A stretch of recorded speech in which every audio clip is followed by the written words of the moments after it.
चलिए जी स्टार्ट करें क्योंकि हम 10 मिनट वैसे ही हो गए। एनफ होते हैं 10 मिनट इस चीज़ के लिए। अच्छा जी, पार्टिसिपेंट्स देख लेते हैं जूम पे कितने हैं। दो ही पार्टिसिपेंट है, हम साहब। ओके जी। अच्छा जी, आज हमने जो है प्रैक्टिकली देखना है कि कंपनी को इनकॉर्पोरेट हमने कैसे करना है और उसके क्या प्रोसेस होते हैं। उसके लिए हमें क्या क्या रिक्वायरमेंट है, प्री रिक्विजिट क्या है इसके लिए, वो सब हमने आज देखना है। तो जो स्टेप्स हैं कंपनी इनकॉर्पोरेट करने के लिए, उसमें जो सबसे पहला स्टेप है that is name reservation. Company name reservation, ठीक है। और कंपनी नेम रिजर्वेशन के लिए आपको एप्लीकेशन फाइल करनी पड़ती है, ठीक है, उस नेम की। अगर वो नेम एसईसीबी के पास अवेलेबल होगा तो उसकी आपको एनओसी अप्रूवल दे देंगे फॉर 60 डेज। आपने अप्रूवल के बाद विद इन 60 डेज, अप्रूवल के with in 60 days company incorporate करनी है। अगर आपने विद इन 60 डेज कंपनी आपने इनकॉर्पोरेट नहीं की तो वो नेम आपसे ले लिया जाएगा और फिर दोबारा से वो नेम फ्री हो जाएगा। आपको दोबारा करना पड़ेगा नेम रिजर्व, या किसी XYZ पार्टी थर्ड पार्टी ने ले लिया तो फिर आपको वो नाम नहीं मिलेगा। तो जब आप नाम अप्रूव करवा करें, एप्लीकेशन फाइल करें और नाम आपका अप्रूव हो जाए कंपनी का, तो विद इन 60 डेज आप जो उसको, आपके पास टाइम है कि आप उसको अप्लाई कर दें कंपनी इनकॉर्पोरेशन के लिए, ठीक है। अच्छा, नेम रिजर्वेशन के जो टाइम ड्यूरेशन है वो ऑलमोस्ट 24 to 48 आवर्स में आपको एसईसीबी से रिप्लाई आ जाता है कि जी इज इट अवेलेबल और नॉट, ठीक है। और जहाँ तक बात रही कि कंपनी इनकॉर्पोरेशन प्रोसेस की, तो अगर आपके डॉक्यूमेंट्स बिल्कुल सही हैं और आपने फाइलिंग में जो भी चीज़ें अटैच होती हैं सब कर दी हैं और प्रॉपर आपने फाइलिंग की है, तो विद इन 24 आवर्स या 48 आवर्स मैक्स आपकी कंपनी इनकॉर्पोरेट हो जाती है जी, ठीक है। तो ये एक एसईसीबी ने बड़ा अच्छा, मैं समझता हूँ पॉजिटिव इन्होंने स्टेप लिया है कि विद इन अ डे और टू आपकी कंपनी आपको मिल जाती है इनकॉर्पोरेट। उसमें अच्छा इतनी हैसल नहीं है। हैसल तब है कि आपने कंपनी इनकॉर्पोरेट करने से पहले जो चीज़ें जो उनकी रिक्वायरमेंट है उसको फुलफिल करनी है और जो उनके फॉर्म्स है उसको आपने कम्प्लीटली देखना है, ठीक है। तो सबसे पहले सर हम देखेंगे कि जी हम नेम कैसे एप्लीकेशन फाइल करनी है। तो एससीसीपी का जो डेडिकेटेड पोर्टल है फाइलिंग्स के लिए वो है लीप, LEAP,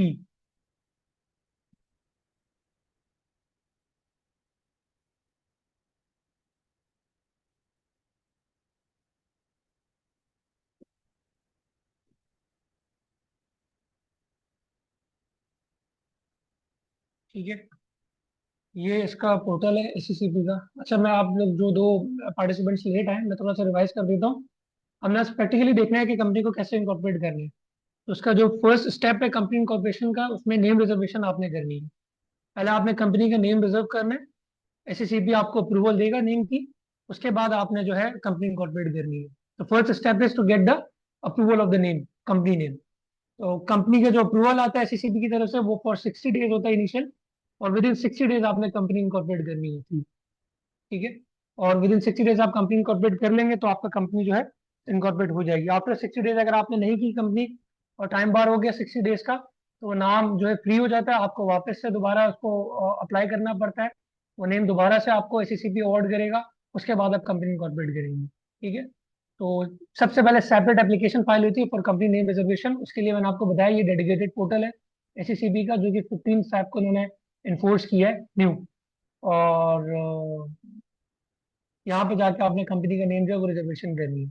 अच्छा जी, उससे पहले नेम रिजर्वेशन से पहले ऑब्वियसली आप बोलेंगे कि ये नेम मैं कैसे चेक करूँ कि ये अवेलेबल है या नहीं है। कंसल्टेंट या जिसने भी अपनी कंपनी कंपनी कॉर्पोरेट करनी है वो चेक करना चाह रहे हैं कि नेम कंपनी के एससीबी की डेटाबेस में अवेलेबल है या नहीं। तो आप खुद भी उसको चेक कर सकते हैं कि आपको थोड़ा सा आइडिया हो जाए कि ये अवेलेबल है या नहीं। तो यहीं पे देखें आप, कंपनी नेम सर्च का ऑप्शन आपके पास आ रहा है और आप यहाँ पर जाके कंपनी नेम सेलेक्ट करेंगे। और लेट सपोज मैं यहाँ पे लिख देता हूँ जी स्काईलाइन ट्रेडर्स।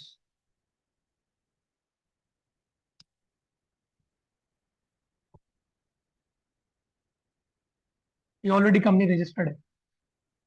इस नाम से आपको कंपनी जो है एससीसीपी अलाउ नहीं करेगा कंपनी इनकॉर्पोरेट करना, ठीक है। और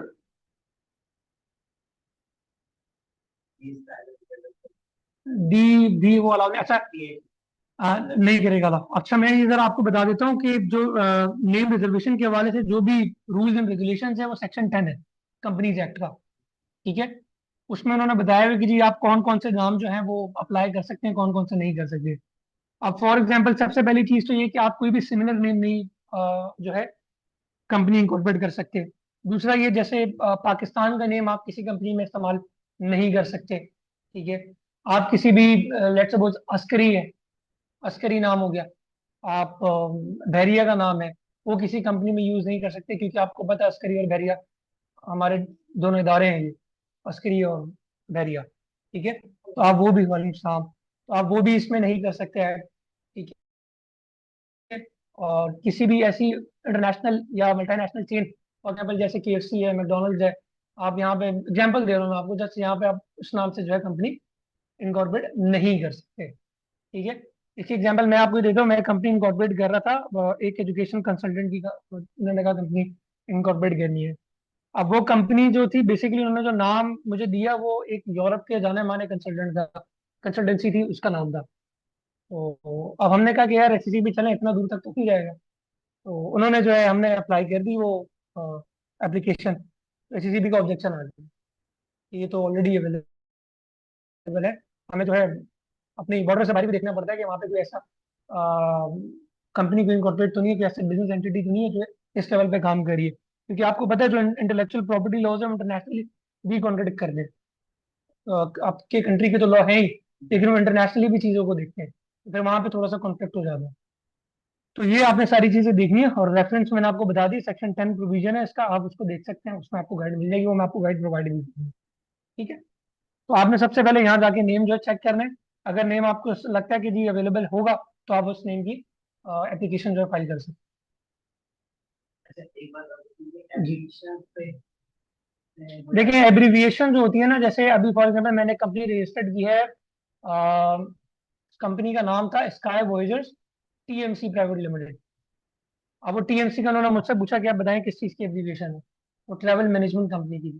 ठीक है। वो आपने उस पर लिख के बताना है कि आपने ये, तो आगे हम देखेंगे एप्लीकेशन में आपने पूरा मीनिंग देना है नाम का, कि वो आप जो नाम लिख रहे हैं कि वो आपके principal line of the business से मैच कर रहा है या नहीं कर रहा है, इसका सिग्निफिकेंट मीनिंग क्या है, तो वो सारी चीजें देख के करेंगे वो। बिल्कुल ऐसा ही है। तो वो उन्होंने जो भी किया वो उन्होंने कबाब फ्राइड चिकन किया। अच्छा, कहीं भी आप देखेंगे तो उन्होंने अपने कहीं भी किसी भी आउटलेट पे KFC नहीं लिखा हुआ, कबाब फ्राइड चिकन ही लिखा हुआ है, KFC नहीं लिखा हुआ है एब्रीविएशन में।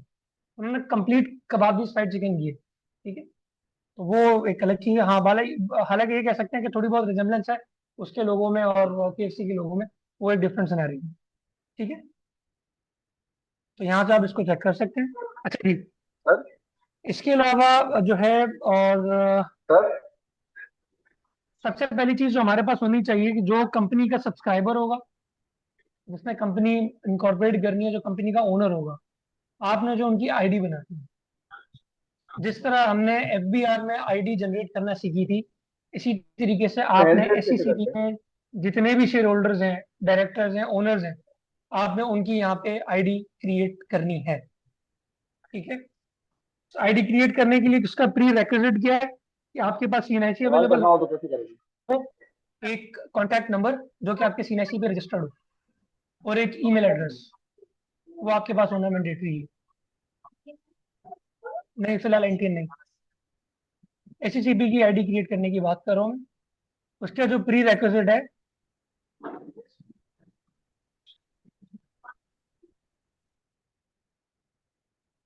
नहीं मुजम्मिल साहब ऐसा नहीं कर सकता, मैंने आपका मैसेज पढ़ लिया। ऐसा नहीं कर सकते कि आप C की जगह K लगा दें, वो अलाउ नहीं करेंगे। अच्छा जी। सेकंड थिंग मैं आपको बताता कि जी ID क्रिएट करनी है, तो ID क्रिएट करने के लिए प्री रिक्विजिट मैंने आपको तीन चीजें बता दी है: CNIC contact number registered on CNIC and email address. आपने दोनों चीजों का एक्सेस आपके पास अवेलेबल होना चाहिए एट दैट टाइम जब आप ID क्रिएट करें। आपने साइन अप पे जाना है, एज अ पाकिस्तानी सिटीजन आपने इसको प्रोसीड करना है। CNIC होल्डर है, रैक ऑफ होल्डर है, आपने CNIC पे करना ऑब्वियसली अगर आप पाकिस्तानी सिटीजन है। एंड आपने यहाँ पे कंप्लीट अपना name, last name, CNIC number, CNIC expiry, date of birth and occupation. ठीक है। ये मैं एक दफा आपको करके बता देता हूँ। अगर लेट सपोज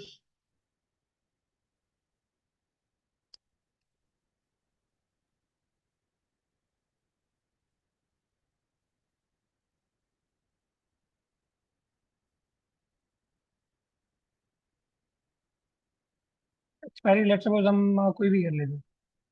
चलो मुझे याद नहीं है, मैं इसमें देख लेता हूँ उसको,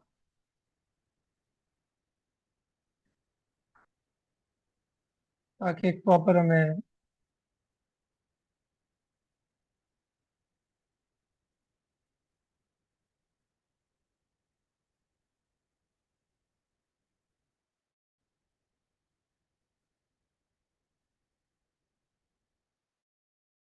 ठीक है जी। इसमें जी हम डेट ऑफ बर्थ सेलेक्ट कर लेते हैं।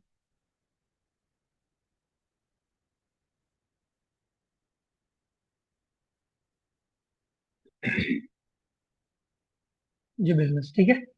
ये आपने जो भी आपकी डिटेल होगी शेयर होल्डर की, ओनर की, आपने इस तरीके से आईडी क्रिएट करनी है। आप इसको नेक्स्ट कर देंगे। अच्छा जी, ये आजकल एक थोड़ा सा प्रॉब्लम आई हुई है इनवैलिड सिन ऐसे की, हो सकता है कुछ मैंने गलती कर दी हो। दोबारा देख लेते हैं इसको। एक्चुअली इनके सिस्टम में ना बहुत इशूज चल रहे हैं। ये 15 से इन्होंने कर तो दिया ही है, लेकिन इतने इशूज हैं कि एसईसी भी खुद परेशान हुआ है।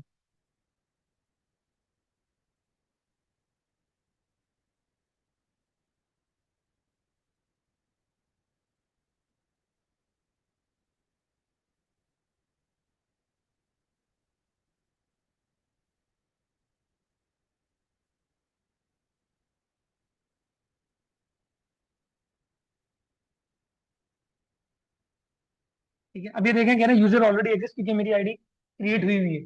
ठीक है। अगर किसी की आईडी क्रिएट नहीं हुई होगी तो यहाँ पे वो बोलेगा जी please enter your contact number.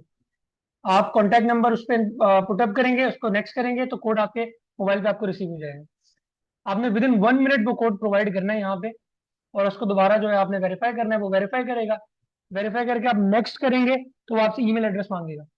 आप ईमेल एड्रेस पुटअप करेंगे तो वो कोड आपके पास ईमेल एड्रेस पे आएगा।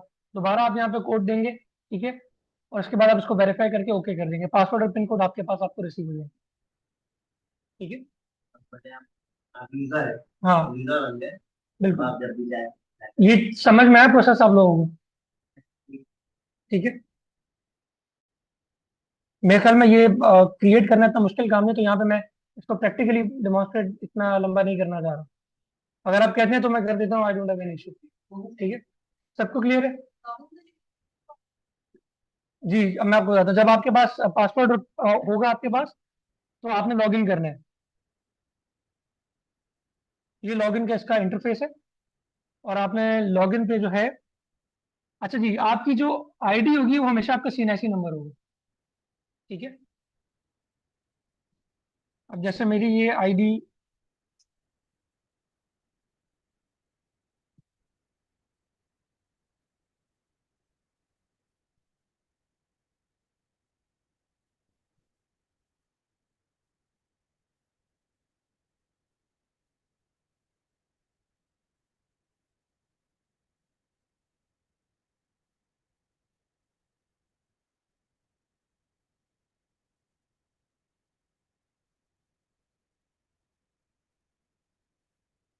हाँ वो एक्चुअली होता क्या है कि समटाइम्स वो मुझे फोन आता है कि जी नेम बता दें अप्रूव है, हो सकता है नहीं। अब ऑब्वियसली मैं फिर उनको ज़्यादा तंग करना मुनासिब नहीं समझता कि आप अपनी आईडी दें वगैरह, तो मैं फर्स्ट ऑफ ऑल अपनी आईडी से इसको क्रिएट कर देता हूँ। जब नाम अप्रूव हो जाता है तो उसके बाद हम प्रोसेस को कर लेंगे। ठीक है। अच्छा जी, ये इसका इंटरफेस है लीप का। लॉगिन किया जब आपने, आप इसको देख सकते हैं कि आपके पास ये क्या है, और अगर आपने कंपनी का नेम रिजर्व करना है तो आप यहाँ से कर सकते हैं, और फाइलिंग अगर करनी है आपने कंपनी की तो आप यहाँ से कर सकते हैं। ठीक है, वो भी मैं आपको सब चीज़ें बताऊंगा। तो अभी हम हमारा जो फर्स्ट स्टेप है that is company name reservation. जब आप ये लॉगिन कर लेंगे, आपके पास ये इंटरफेस होगा, तो आपने सबसे पहले जो है इस ऑप्शन पे जो है आपने क्लिक करना है, रिजर्व कंपनी नेम। अच्छा, यहाँ पे 3 ऑप्शन आपको देंगे कि जी reservation of name for incorporation of a new LLP या कंपनी। आप ऐसी कंपनी का नेम रिजर्व करना चाह रहे हैं जो कि आप न्यूली इनकॉर्पोरेट करेंगे। ठीक है। दूसरा ऑप्शन ये देना है कि आप कंबाइन प्रोसेस चाह रहे हैं कि आप नेम रिजर्वेशन की एप्लीकेशन भी फाइल कर दें और इनकॉर्पोरेशन भी कर दें, साथ साथ उसकी फाइलिंग कर दें। ठीक है। इसमें क्या होगा कि नेम रिजर्वेशन की भी एप्लीकेशन ओपन हो जाएगी, और जो इनकॉर्पोरेशन की एप्लीकेशन है वो भी साथ ओपन हो जाएगी। तो आपने कंबाइन ये प्रोसेस कंप्लीट करके सबमिट करना होगा।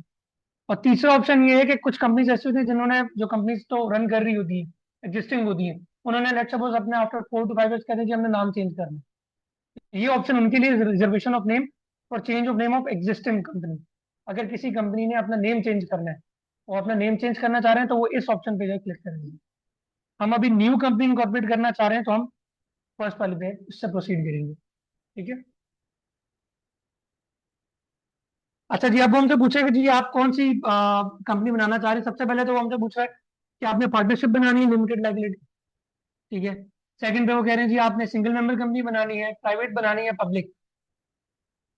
नीचे भी ऑप्शन दिए सेक्शन 42 की company, trade organization, foreign company, company under section 45, ये सब चीजें उन्होंने लिखी हुई है। ठीक है। अब इट्स अप टू यू कि आपकी क्या रिक्वायरमेंट है, आपका क्या प्लान है। तो आज हम जो करेंगे वो प्राइवेट कंपनी का करेंगे। ठीक है, क्योंकि मोस्टली जो कंपनीज हैं वो 90% जो है प्राइवेट कंपनीज ही इनकॉर्पोरेट हो रही होती है। हम इसको सिलेक्ट करेंगे यहाँ पे, लिमिटेड बाय शेयर्स। ठीक है। कंपनी जो मैंने आपको कल कॉन्सेप्ट बताया था कि जी company limited by share, unlimited का मैंने आपको कल बताया था कि क्या कॉन्सेप्ट होता है। ठीक है, तो आप लिमिटेड बाय शेयर्स करेंगे। प्रोसीड।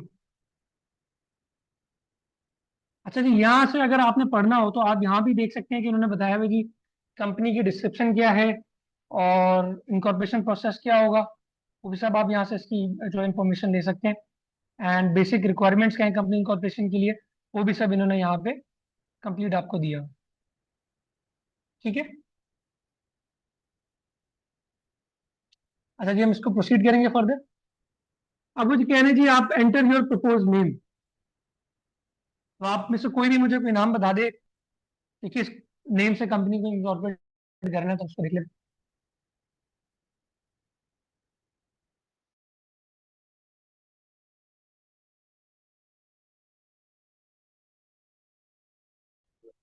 जी, ये होगा पहले होराइजन टेक्स इंस्टीट्यूट्स।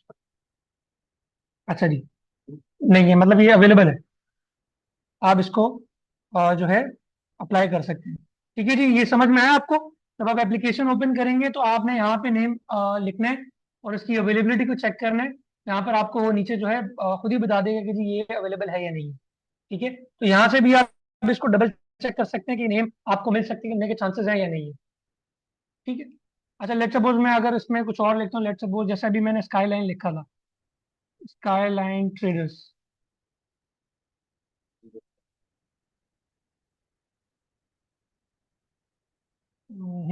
इंटरनेट का इशू लग रहा है।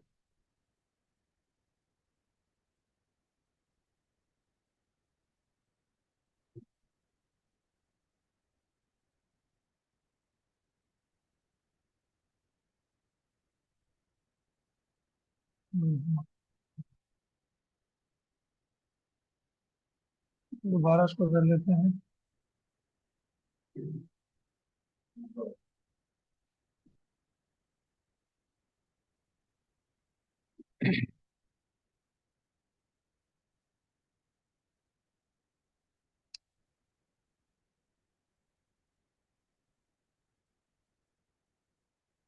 ये देख लीजिए, वो आपको बता दें कि जी ये एग्जैक्ट मैच है इस कंपनी के नेम से जो ऑलरेडी इनकॉर्पोरेटेड है। ठीक है, skyline traders SNC private limited incorporated है।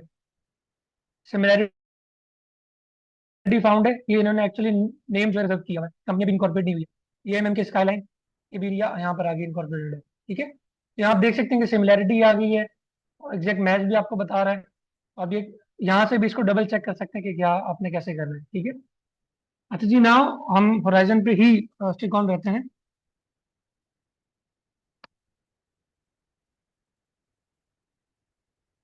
इसको यहाँ पे प्रपोज कर देंगे।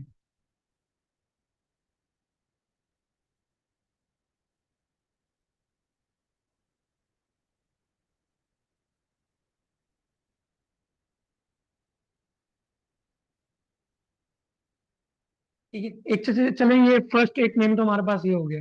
आपके पास ऑप्शन होता है कि आप मैक्सिमम 3 नेम जो है प्रपोज कर सकते हैं with in the one application. ठीक है, तो आप प्रायोरिटी वाइज उसको सेट कर सकते हैं कि पहले अगर मुझे ये नाम मिल सकता है तो ठीक है, अगर ये नहीं अवेलेबल होता तो सेकंड ये मिल जाए, अगर सेकंड नहीं है तो थर्ड ये मिल जाए। तो आपके पास ये ऑप्शन अवेलेबल है कि आप यहाँ पे मैक्सिमम 3 नेम जो है उसमें आप कर सकते हैं।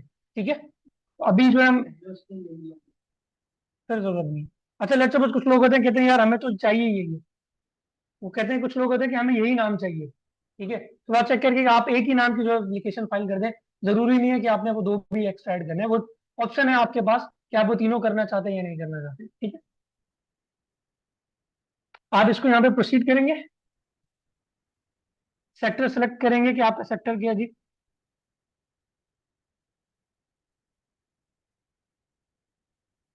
अच्छा जी, बिजनेस सेक्टर जो है आपका, हम यहाँ पे इसको देख लेते हैं। यहाँ पर जो अवेलेबल होगा हमने वो लिखना है, ठीक है। और एजुकेशन, फाइनेंस एंड बैंकिंग।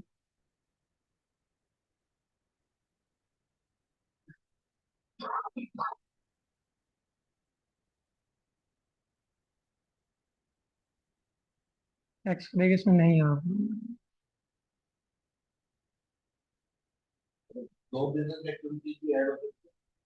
देखिए वो आपने जो है ना, एक ही प्रिंसिपल है ना, तो बिजनेस एक ही होगा, दो बिजनेस एक्टिविटीज नहीं होंगी। कल मैंने आपको बताया था कि कंपनी लॉ और मेमोरेंडम आपको ये अलाउ करता है कि आपका principal line of the business एक ही है, लेकिन उसके अलावा आप कोई भी लीगल काम करना चाहें तो अंडर द कंपनी आप कर सकते हैं, वो कोई आपको मना नहीं करेगा। But principal line of the business company की एक ही होगी, जिससे उसका रेवेन्यू का मेजर चंक जिससे आना है वो आपका principal line of the business होगा। अच्छा जी, लेट्स सपोज हम इसको यहाँ पे भी सिलेक्ट कर लेते हैं जी, सर्विसेज, ठीक है। Now principal line of the business is consultancy services, ठीक है। अब कंसल्टेंसी सर्विसेज में आपको पता है जनरल कंसल्टेंसी सर्विसेज है, उसमें कुछ भी इंक्लूड हो सकता है, चाहे वो टैक्स की हो, एक क्या हो सकता है, कोई डॉक्टर हो, मार्केटिंग हो, बुक कीपिंग हो, अकाउंटिंग हो, कुछ भी आप कर सकते हैं उसमें, ठीक है। आप इस पर फर्दर यहाँ से प्रोसीड करेंगे। ये एप्लीकेशन आपके पास यहाँ पर आ जाएगी, ठीक है।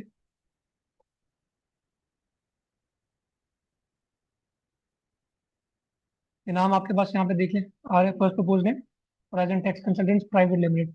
प्राइवेट लिमिटेड लिखने की जरूरत नहीं है, आपने जस्ट कंपनी नेम लिखना है, वो ऑटोमेटिकली इसको सेलेक्ट कर लेगा, ठीक है। उसके बाद आपने एप्लीकेंट इन्फॉर्मेशन चेक करनी है। ऑब्वियसली आप जिसकी आईडी से करेंगे एप्लीकेंट इन्फॉर्मेशन यहाँ पर उनकी आ रही होगी, ठीक है। बिजनेस ऑब्जेक्ट्स ऑब्वियसली जो आपने वहाँ पे अभी सेलेक्ट किए हैं लास्ट टैब में जो हमने इससे पहले किए, ऑटोमेटिकली यहाँ पर आ रहे हैं आपके पास। Declaration, review and apply pin. अच्छा, पिन जो आपके पास ईमेल पर रिसीव होगी वो अप्लाई करना जरूरी है। अच्छा, यहाँ से आप पहले फॉर्म को रिव्यू भी कर सकते हैं, आप इसको डाउनलोड कीजिए और फॉर्म को आप बिल्कुल इसको रिव्यू करें।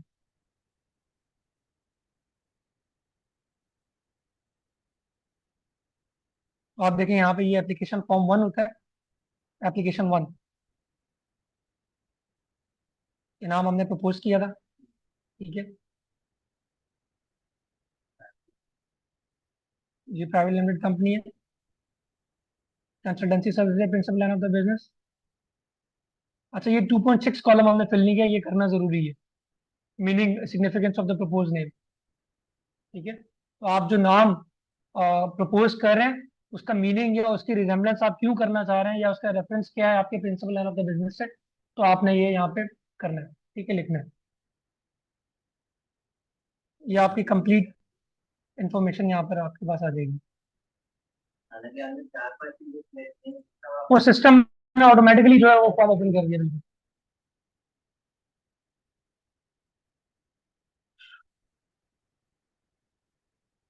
अच्छा, आपने अगर उसको करना है कि जी meaning and significance of the name आप यहाँ लिख सकते हैं। लेट्स सपोज अभी हम कुछ भी लेंगे ना, एक्स वाई जी कर देंगे, अभी हम नहीं जा रहे कि जी इसका क्या मीनिंग है, मैंने क्यों ये रखा है, वो मसला नहीं है, ठीक है। ये आपने ये कर दिया।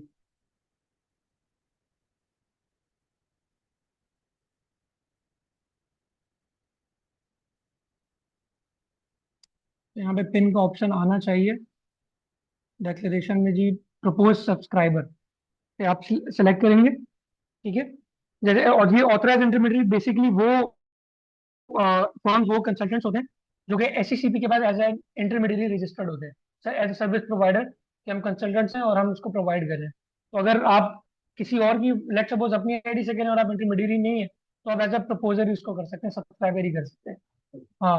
और अगर आप किसी ऐसे बंदे की आईडी से करें जो कंपनी में खुद ओनर है और प्रपोजर है, सब्सक्राइबर है, तो आप उसकी भी आईडी पे यही सिलेक्ट करेंगे। ठीक है। आपने इसको चेक करना है एंड रिव्यू एंड अप्लाई पे। अच्छा जी, ये देखें, ये पिन एप्लीकेशन पेंडिंग। इसका मतलब ये होता है कि आपने एप्लीकेशन के अंदर कुछ चीज छोड़ दी है तो कंप्लीट नहीं है, इनकम्प्लीट है, या फुलफिल सही नहीं हुई है वो। अदरवाइज अगर वो हो जाती कंप्लीट, तो यहाँ पे आपके पास पिन का ऑप्शन जो है वो ओपन हो जाएगा, तो आप इसमें पिन करेंगे और उसको सबमिट कर देंगे। देख लेता हूँ क्या प्रॉब्लम है। हाँ, मे भी हो सकता है इस वजह से इशू आ रहा हो। अच्छा जी, country Pakistan, provinces Sindh, district Karachi, city Karachi. ये मैं करना मैंडेटरी नहीं है। ठीक है, हम सेव कर देते हैं। अभी भी हमें कह रहा है कि जी ये प्रॉब्लम है।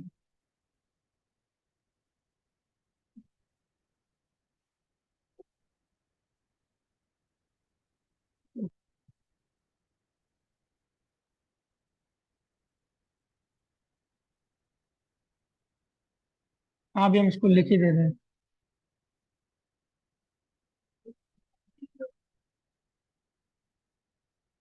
ठीक है जी। ये वैसे ऑटोमेटिकली सेव करता रहता है, अगर आप इसको खुद भी करना चाहें तो आप कर सकते हैं। Declaration, review and apply. अभी भी कुछ मसला है, और यही मसला है।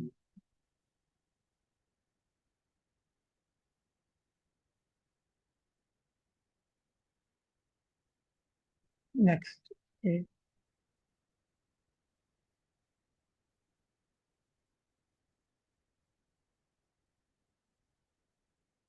लेट्स सपोज देखते हैं उस नेम में तो कोई प्रॉब्लम नहीं। Documentary evidence not attach. अच्छा, ये डॉक्यूमेंट्री एविडेंस उस सूरत में होता है, फॉर एग्जांपल एक कंपनी होती है ऑलरेडी, जैसे मैंने कंपनी बनाई हुई है ग्रीन वर्ल्ड हॉलीडेज के नाम से, एग्जांपल दे रहा हूँ, और अब मुझे दूसरा नेम चाहिए ग्रीन वर्ल्ड ट्रेडर्स के नाम, ग्रीन वर्ल्ड ट्रेवल के नाम से। तो मुझे अगर कोई इंडिविजुअल दूसरा बंदा अप्लाई करेगा तो नहीं देंगे। अब मेरी मैनेजमेंट ऑब्वियसली सेम होने वाली है इस कंपनी में, तो मैं उनको एक बोर्ड रेजोल्यूशन प्रोवाइड करूंगा कि जी मुझे कोई प्रॉब्लम नहीं है, और ये नाम जो है आप मुझे दे दें, और ये मेरी ही ग्रुप की कंपनी है, तो वो आपको प्रोवाइड कर देंगे। इस सूरत में आपने कोई इसमें डॉक्यूमेंट जो है वो आप अटैच कर सकते हैं। ठीक है। अभी just for the sake of application purpose, मैं इसको जो हमने अभी एप्लीकेशन डाउनलोड की थी वही इसको अटैच कर देते। ठीक है, इसको अपलोड किया एंड एडिट।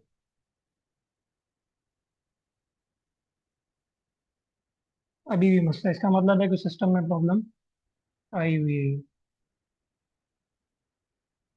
लेकिन ये इसको यहाँ पे अटैच कर नहीं रहे।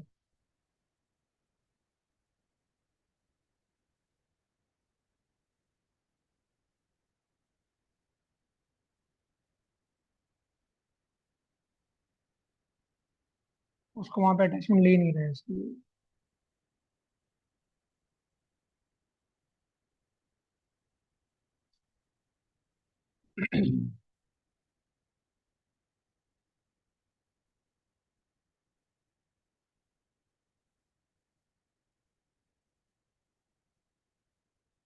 ठीक है जी, एडिट किया लेकिन अटैचमेंट नहीं हो रहा।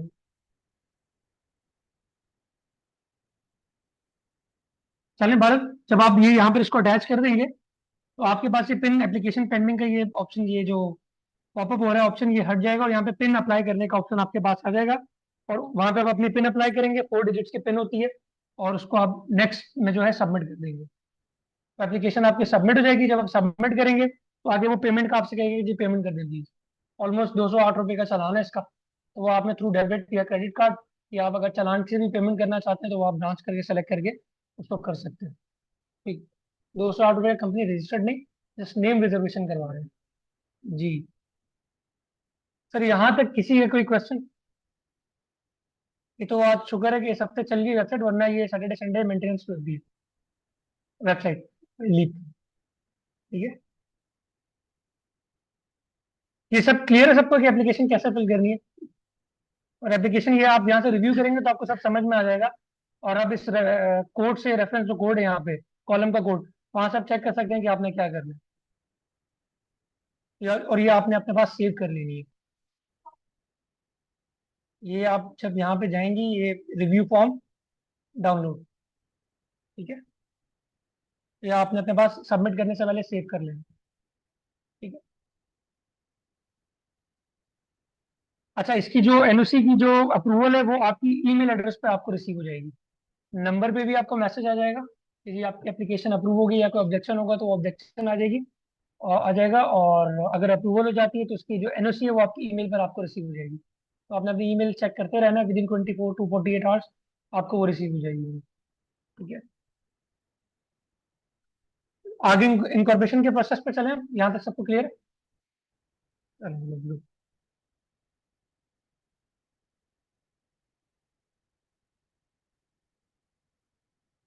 अच्छा जी, जब आप नेम आप अप्लाई करेंगे और लेट सपोज आपका नेम जो है अप्रूव हो गया, तो वो आपके पास यहाँ पर जो है, अभी देखिए ये एप्लीकेशन हमारी सबमिट नहीं थी तो हमारे पास एक ड्राफ्ट में आ रही है। और ये मैंने थोड़े दिनों पहले अप्लाई किया था नेम, कंपनी अभी इनकॉर्पोरेट हुई नहीं है, लेकिन नेम अप्रूव हो गया था, तो स्टेटस इसका देख लें, अप्रूव है।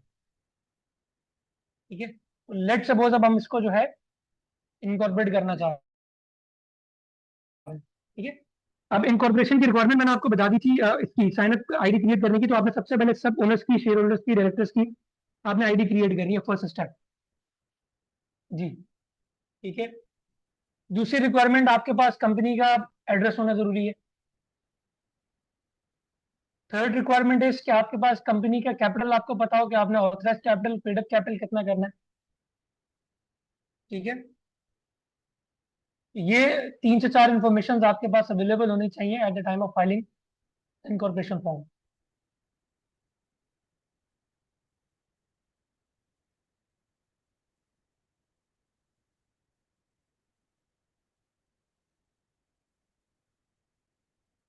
ठीक है जी। जी।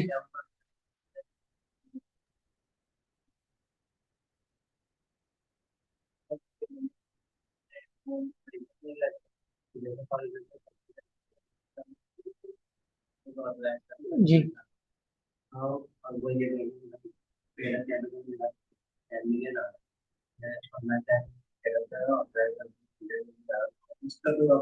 कोई ऑब्जेक्शन नहीं है।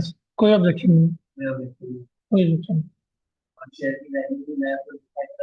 शेयर की वैल्यू आपने 10 करना है, 100 करना है, इट्स अप टू यू। जी जी, बिल्कुल बिल्कुल बिल्कुल। ठीक है जी। तो यहाँ से आपने इस ऑप्शन पे जो है, अगर आपका नेम अप्रूव हो जाता है तो आपने यहाँ से इसको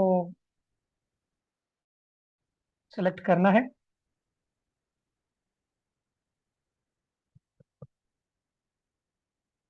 ये आपके पास एक complete comprehensive incorporation form open हो जाएगा। ठीक है। जब आपका नेम अप्रूव हो जाएगा तो ऑटोमेटिकली यहाँ पर जो है, यहाँ पे आपकी सारी चीज़ें आ रही होंगी। बिजनेस ऑब्जेक्ट ऑलरेडी आ रहा है, क्योंकि जब मैंने नेम सेलेक्ट किया था, अप्रूव किया था, करवाया था, तो ये वहाँ पे हमने कर दिया था ये। ठीक है। एंड कंपनी इंफॉर्मेशन आपने यहाँ पे ये प्रोवाइड करनी है। देखिए, मैं इसको भी यहाँ पे वन बाय वन फिलअप तो नहीं करूंगा, मैं एक आपको एक बताऊंगा कि आपने क्या क्या करना है, लेकिन साथ साथ जो मैं कंपनी अप्रूव करवा चुका हूँ उसके फॉर्म्स में आपको प्रोवाइड कर दूंगा, ताकि आप अगर कभी किसी का केस करें तो आप उसको रेफर कर सकें कि ये कंपनी का एप्लीकेशन फॉर्म 1 है, इसमें क्या क्या सारी चीजें हुई हैं, वो आप देख सकेंगे। क्योंकि राइट ना उसमें इन्फॉर्मेशन पुटअप करने के बहुत लेंदी प्रोसीजर है, और वो काफी टाइम ले जाएगा आपका। तो मैं जस्ट आपको बताऊंगा कि जी आपने करना कैसे और क्या करना है। ठीक है। ये बेसिकली 7 to 8, बल्कि उससे ज्यादा ही ये टैब्स हैं एप्लीकेशन के, जो आपने कंप्लीट फिलअप करने हैं। पहले पे आपको कुछ करने की जरूरत नहीं है। सेकंड पे भी ऑलरेडी जो आपने नेम अप्रूव करा है वो ऑटोमेटिकली वहां से आ रहा है। थर्ड पे आपने कंपनी की इन्फॉर्मेशन देनी है कि आपने कंपनी का फाइनेंशियल ईयर क्या करना है। तो यहाँ पे कंपनी का फाइनेंशियल ईयर इट्स 30th हमने ये किया हुआ, जून किया हुआ, June 30th। तो अगर आप समझते हैं कि जी मेरी कंपनी का फाइनेंशियल ईयर मैं जनवरी टू दिसंबर करना चाह रहा हूँ, इट्स अप टू यू। लेकिन नॉर्मल जितनी भी कंपनीज है उनका फाइनेंशियल जो ईयर होता है, टैक्स ईयर, वो 30th जून ही होता है। जैसे ये आपकी बैंकिंग कंपनीज है, इंश्योरेंस सेक्टर है, शुगर इंडस्ट्री ये जो है, इसका जो आपका जो फाइनेंशियल जो ईयर होता है, जो टैक्स ईयर होता है, वो है जनवरी टू दिसंबर। ठीक है। नॉर्मल कंपनीज का यही है कि आपने इसको 30th जून पे ही सेलेक्ट करना है। ठीक है। और अगर आपने ये चीज बड़ी ध्यान से करी, इसमें आपने गलती नहीं करनी कि अगर आपने ये कर दी तो मेरे हिसाब से अपने टैक्स रिटर्न भी उस हिसाब से फाइल करने हैं। सही है, उसकी डेट फिर डिफरेंट होती है, जिनके टैक्स ईयर के डिफरेंट अगर हैं तो उनके डिफरेंट डेट्स हैं वो। ठीक है। अच्छा जी, प्राइवेट कंपनी है ये, ऑलरेडी हम सेलेक्ट कर चुके थे वहां पे। ठीक है जी। ये सब कंपनी इन्फॉर्मेशन यहाँ पर आएगी जब हम आगे आगे इसको करेंगे। अच्छा जी, correspondence address and registered address.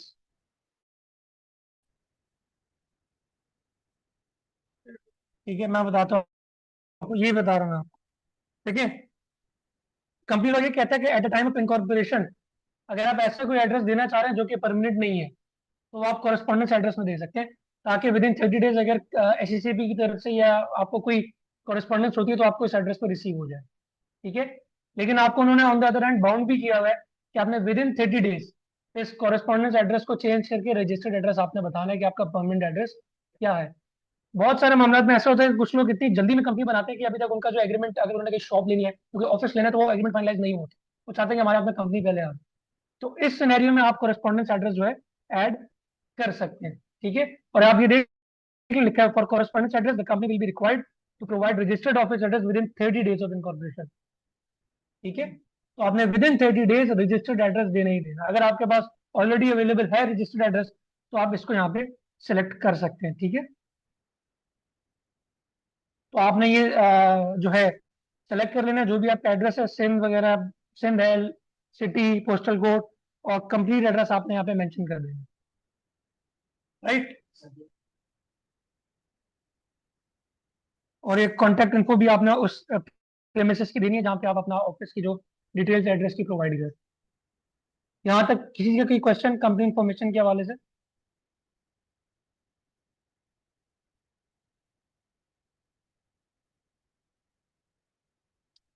अच्छा, ये ऑथराइज कैपिटल, और मैं आपको बताता हूँ ऑथराइज कैपिटल में यहाँ पे आपने जो इसको लिखना है जी, आपकी शेयर की वैल्यू क्या होगी, let's suppose 100 rupees. Number of share आप कितने इशू कर रहे हैं? 10,000। तो टोटल अमाउंट आपका ऑथराइज कैपिटल की कितनी होगी सर? 1 मिलियन। ठीक है। लेट सपोज आप कहते हैं जी मेरे मुझे जो है ऑथराइज कैपिटल जो है 1 मिलियन है, मुझे 10 मिलियन करना है, तो आप नंबर ऑफ शेयर्स की वैल्यू इंक्रीज कर देंगे। राइट। आप जितना जी बिल्कुल, कंपनी में कैपिटल ऐसे इशू होता है कि आपने नंबर ऑफ शेयर्स इशू करने होंगे। ठीक है। तो ये हमने 100,000 शेयर्स इशू,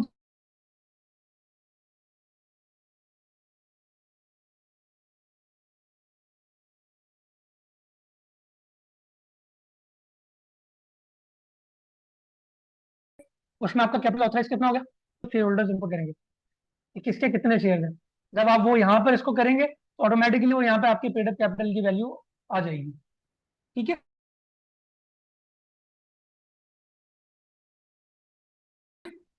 ये ऑथराइज कैपिटल वाली आपको सिनेरियो समझ में आ गया सर? बेसिकली मैंने आपको कल बताया था कि ऑथराइज कैपिटल एक मैक्सिमम लिमिट होती है, अथॉरिटी होती है कंपनी की कि वो इतना कैपिटल इशू कर सकता है विद इन दिस लिमिट। ठीक है। अब वो इसका 10 करोड़ का ऑथराइज कैपिटल है, अब उसकी मर्जी है, चाहे वो 10 लाख का कैपिटल इशू करे पेड अप कैपिटल, चाहे 10 लाख का करे, चाहे 1 लाख का करे, इट्स अप टू हिम। उसके पास इतनी लिमिट अवेलेबल है कि वो कर सकता है। ये उसकी लिमिट है कंपनी में कैपिटल इशू करने की।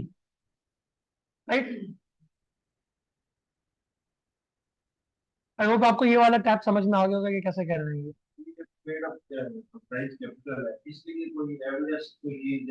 नहीं, पहले सर होता था जब वो पेड अप कैपिटल होता था ना, मैं आपको बताता हूँ क्या होता था। पहले जो ये रेगुलेशंस आए हैं 2024 के रेगुलेशन से, पहले होता ये था कि जब आपने कंपनी बनाई है तो आपने विद इन 40 डेज जो पेड अप कैपिटल, आपने एक्चुअल कैपिटल इन्वेस्ट किया है कंपनी ने, पेड अप की बात कर रहा हूँ, नॉट ऑथराइज, वो आपने अपने कंपनी के बैंक अकाउंट में ट्रांसफर करना है। चार्टर्ड अकाउंटेंट उसको ऑडिट करेगा, उस ऑडिट का एविडेंस आपने वहां पे से सबमिट कराना है विद इन 40 डेज। अब नहीं है। ठीक है। क्योंकि ये एक बहुत बड़ा प्रॉब्लम हो जाती है, क्योंकि आपको पता है पाकिस्तान में ब्लैक और व्हाइट का बहुत मसला है। तो जिन लोगों को ज्यादा कंपनी कैपिटल से इशू करनी है, उनके लिए प्रॉब्लम हो जाती थी कि हम अपनी वेल्थ में कैसे शो करेंगे। तो काफी सारी चीजें जो है वो इंटरलिंक है। ठीक है। अच्छा जी, नेक्स्ट हमारे पास ये अवेलेबल है डिटेल्स ऑफ शेयर होल्डर। अच्छा, आप यहाँ देखें, आपने यहाँ पे शेयर होल्डर्स की डिटेल्स को ऐड करना है। और ये आपको दो ऑप्शन दे रहा है, add natural person, add body corporate. ठीक है। अगर तो शेयर होल्डर कोई नेचुरल पर्सन है, जैसा मैं हूँ, आप हैं, या कोई और एक्स्ट्रा बंदा है, उसकी आपने ऐड नेचुरल पर्सन में जाके एडिशन करनी है एज ए शेयर होल्डर। अगर आपने किसी कंपनी को शेयर एलोकेट किए हैं, ऑलरेडी एग्जिस्टिंग कंपनी को दिए हैं, तो आपने फिर वहां पे ऐड बॉडी कॉर्पोरेट में जाके करना। ठीक है। तो अभी हम नेचुरल पर्सन पे रहते हैं, ताकि थोड़ा सा सिंपल रहे, आपको समझने में आसानी हो। अच्छा जी, वो नेचुरल पर्सन कौन है जी? सिटीजन, पाकिस्तानी सिटीजन है, 3 IC है जी उनके पास। जी।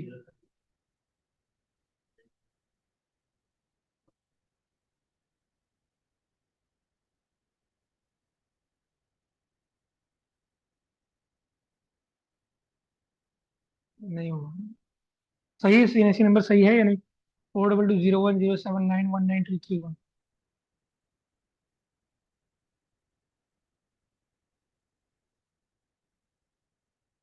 वीकेंड पेन की वेबसाइट मसला ही करती है, देखिए मेरा भी नहीं है। तो ये सेलेक्ट कर। नहीं नहीं, ये वीकेंड पेन की मेंटेनेंस पे ही गई हुई थी वेबसाइट, अब ये बैक पे भी नहीं जा रही। ये देखें, जो सारा काम हमने किया, ये बड़ा मसला है।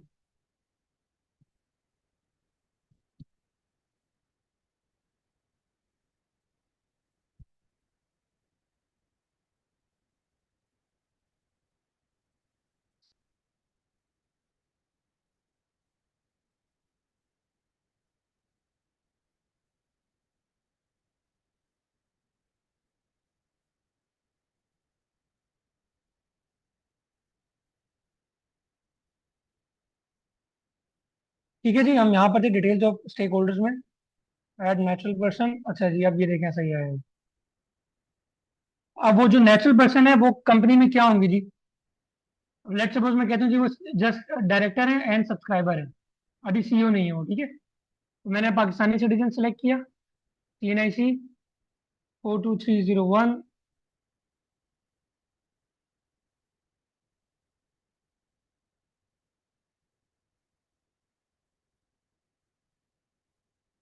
देखिए जी, मेरी इन्फॉर्मेशन यहाँ पर ऑटोमेटिकली आ गई है। ठीक है।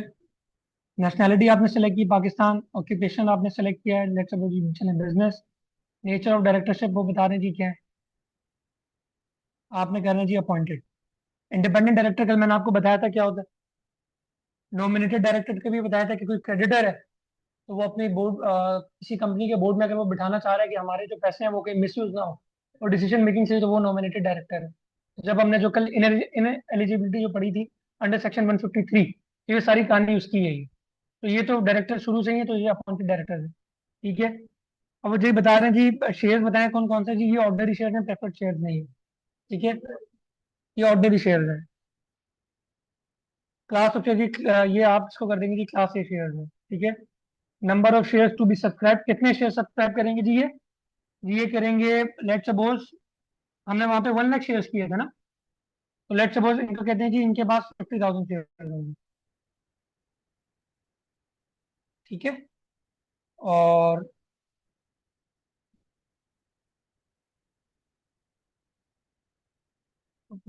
ठीक है, यहाँ हम रेजिडेंशियल एड्रेस कर देंगे।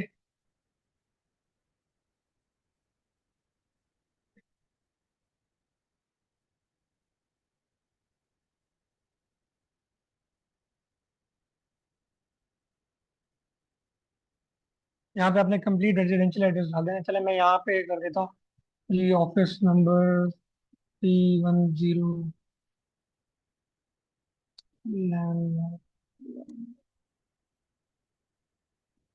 एग्जाम्पल में जी, रेजिडेंशियल एड्रेस। ठीक है, कंपनी का एड्रेस नहीं है।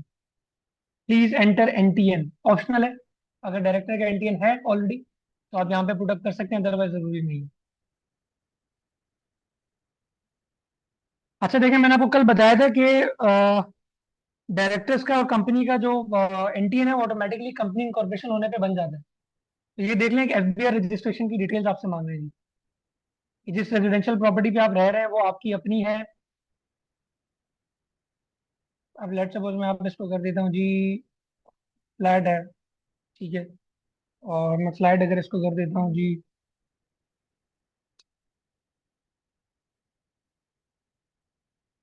और स्पीड है ये 2 मिनट।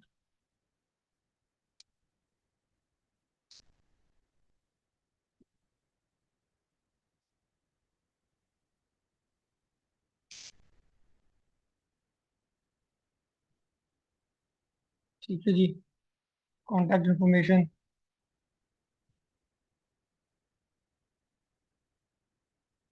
सर्विस प्रोवाइडर कौन है जी आपका जी? ठीक है, ये सब इन्फॉर्मेशन हमने यहाँ पे प्रोडक्ट कर दी है, ठीक है। वैलिडेट यूजर इन्फॉर्मेशन, ठीक है।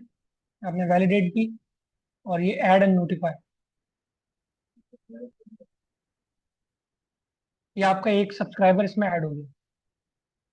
नंबर ऑफ शेयर उनके पास 50,000 है। अब आपने इसी तरीके से जितने भी सब्सक्राइबर हैं कंपनी में, आपने उनको ऐड कर देना। मैं आपसे कहता हूँ, वो हमने ऑब्वियसली एट दैट टाइम जो है हमने उसको नहीं कर पाए थे। ये देखिए, पेड अप कैपिटल ऑटोमेटिकली यहाँ पर आ गया। ऑथराइज कैपिटल तो मैंने वहाँ ऊपर जो भी हमने कर देना है, सही है। तो आप जितने भी करते जाएंगे, जितने भी आप शेयर होल्डर ऐड करते जाएंगे, उनको नंबर, शेयर नंबर एलोकेट करते जाएंगे, वो ऑटोमेटिकली यहाँ पर आता रहेगा। सर क्लियर है ये सब सबको? ये आपको भी क्लियर है? आपको भी क्लियर है? इसी का कोई क्वेश्चन? अब आपने जितने भी शेयर होल्डर्स हैं आप उनको ऐड कर सकते हैं आप।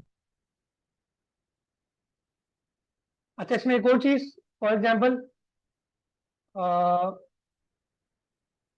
ऐड मोर पे आप गए। अब वो बंदा जो है एक जस्ट शेयर होल्डर है, वो डायरेक्टर नहीं है, तो आप इस पे सेलेक्ट कर लेंगे, ठीक है। एक बंदा चीफ एग्जीक्यूटिव एंड डायरेक्टर है, आप उस पर कर देंगे सेलेक्ट। ये चीफ एग्जीक्यूटिव एंड सब्सक्राइबर भी है, या वो बंदा तीनों है, सीईओ भी है, डायरेक्टर भी है, क्योंकि पाकिस्तान में मोस्टली जो कंपनीज बन रही होती है वो फैमिली वाले ही बना रहे होते हैं। क्या मेरी मिसेस को डायरेक्टर बना दें, मुझे आप सीईओ डायरेक्टर सब्सक्राइबर बना दें। उनकी मिसेस जो है डायरेक्टर एंड सब्सक्राइबर होती है, और जो हजरत होते हैं वो जो है सीईओ डायरेक्टर एंड सब्सक्राइबर, ठीक है। तो आप उसमें ये भी कर सकते हैं। तो इट्स अप टू यू, या जो भी क्लाइंट की रिक्वायरमेंट होगी आप उस हिसाब से इसको करना।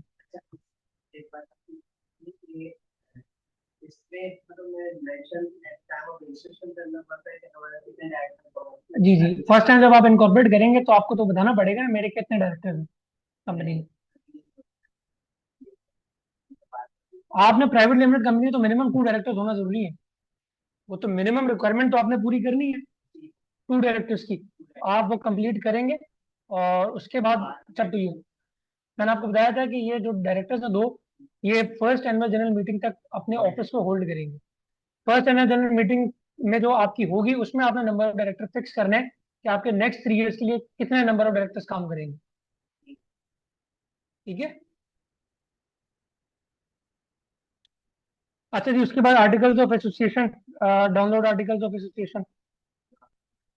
जी, ये मैं यहाँ से आपको दिखा भी देता हूँ कि आप, अच्छा होता क्या था कि इस रेगुलेशन से पहले आपको ये वर्ड के फॉर्मेट पे डाउनलोड करके कंपनी की नेम, सारी चीज़ें सब आपको करनी पड़ती थी, और फिर आपको अटैच करनी पड़ती थी। अब इसमें हमें ये बेनिफिट हुआ कि आपने जस्ट ये फॉर्म फिलअप करते रहना है, और चीज़ें आपकी ऑटोमेटिकली अपडेट होती रहेंगी। जस्ट आपने बस डाउनलोड करके उनको एक बार रिव्यू कर लेना है कि ये जो चीज़ें मेरी हुई हैं ये सही है या नहीं, ठीक है।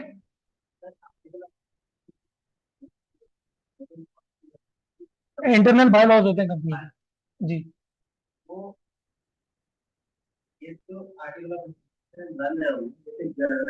एक जनरल है, आप उसमें वैसे एडिशन भी कर सकते हैं, थोड़ी बहुत वो कर सकते हैं कि अगर आप कुछ एडिशन करना चाह रहे हैं सकती। जी जी, बिल्कुल, एग्जैक्टली एग्जैक्टली, ठीक है। वैसे तो मोस्टली ये भी होता है कि जो बड़ी कंपनीज हैं उनके एक सेपरेट ही एक बाय लॉज होते हैं कि कंपनी की हमारी ये पॉलिसी है, ये कंपनी ऐसे काम करेगी। तो वो इसको फिर इतना, ये तो एक चले एक लीगैलिटी हो जाती है ना कि सब भी ये आर्टिकल है। बाकी जो इंटरनल कंपनी की पॉलिसीज हैं क्या होंगी, कैसे करना है, तो वो उनका एक सेपरेट डॉक्यूमेंट अवेलेबल होता है कंपनी में। लेकिन अगर आप एसएमई की बात करें तो वो इन चीज़ों को नहीं देखते, तो इसके लिए ये इसको कंसिडर कर लेते हैं कि ये हमारा जो है बाय लॉज है, राइट। अच्छा जी, ये देख लें आप, आपका मेमोरेंडम ऑफ एसोसिएशन। जी ये आप देख लें जी। ये ऑब्वियसली जब हमने वो उस वक्त किया था तो वो एप्लीकेशन हमारी बंद हो गई थी, तो जब आप एड्रेस डालेंगे तो वो सेलेक्ट करेंगे प्रोविंस, तो यहाँ पे प्रोविंस आ जाएगा ऑटोमेटिकली। प्रिंसिपल है तो बिजनेस आपके पास आ रहा है। और अभी मैंने एक सब्सक्राइबर ऐड किया है, तो उसकी डिटेल देख लें कि ये सेकंड पेज पे आपके पास आ रही है। डन। किसी का कोई क्वेश्चन यहाँ तक? अच्छा जी, ये सर्टिफाइड ट्रू कॉपी इसका है। अगर आपको फॉर एग्जांपल देखें, जब कंपनी इनकॉर्पोरेट हो जाती है तो कुछ फॉर्म्स होते हैं, जैसे आर्टिकल है, मेमोरेंडम है, फॉर्म 1 है, वो आपको चाहिए होता है। तो आप एसईसीबी में अप्लाई करने के लिए हमें इस फॉर्म की सर्टिफाइड ट्रू कॉपी चाहिए। तो अगर आप चाहते हैं कि हम इनकॉर्पोरेशन के वक्त ही सर्टिफाइड ट्रू कॉपी के लिए भी साथ ही अप्लाई कर दें, तो आप इस पर चेक कर सकते हैं। तो उसकी जो जो उसकी जो एप्लीकेशन की जो उसकी फीस होगी वो चालान के अंदर ऐड हो जाएगी। ठीक है।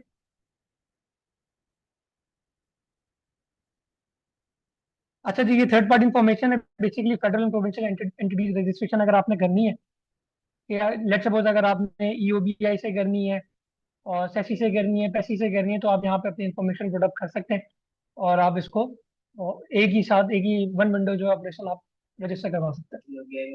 जी बिल्कुल बिल्कुल बिल्कुल।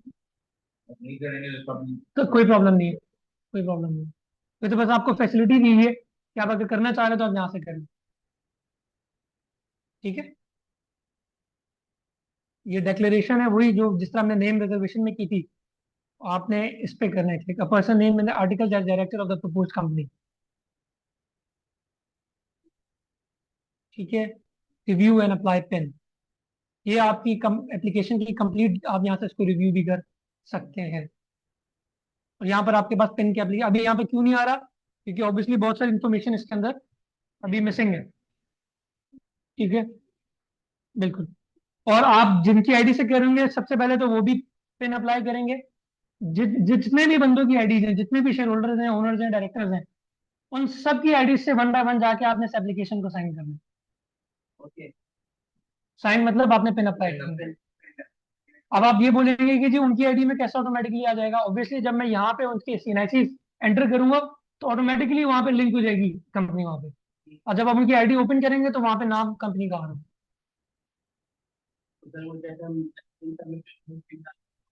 Exactly exactly exactly. आपने हर शेयर होल्डर की, डायरेक्टर की आईडी से जाके उसको अप्लाई करना, पिन अप्लाई करना है। और जो लास्ट कोई बंदा रह जाएगा उसकी आईडी से आप अप्लाई करेंगे तो आप आगे सबमिट का ऑप्शन भी ओपन हो जाएगा, आप उसको सबमिट कर देंगे। सबमिट करेंगे तो आगे आपको नेक्स्ट स्टेप देगा कि जी पे चालान। चालान आप मोड सेलेक्ट करेंगे, आपने ऑनलाइन डेबिट क्रेडिट कार्ड से करना है या आपने बैंक चालान के थ्रू करना है। हाँ वो आप कर सकते हैं। अच्छा जी, चालान का सर जो प्रोसेस होता है, चालान का प्रोसेस ये है कि वो डिपेंड करता है ऑथराइज कैपिटल पे। आपका ऑथराइज कैपिटल जितना ज्यादा है, चालान उतना ज्यादा है। अच्छा, उसकी कैलकुलेशन में भी मैं आपको जरा बता देता हूँ।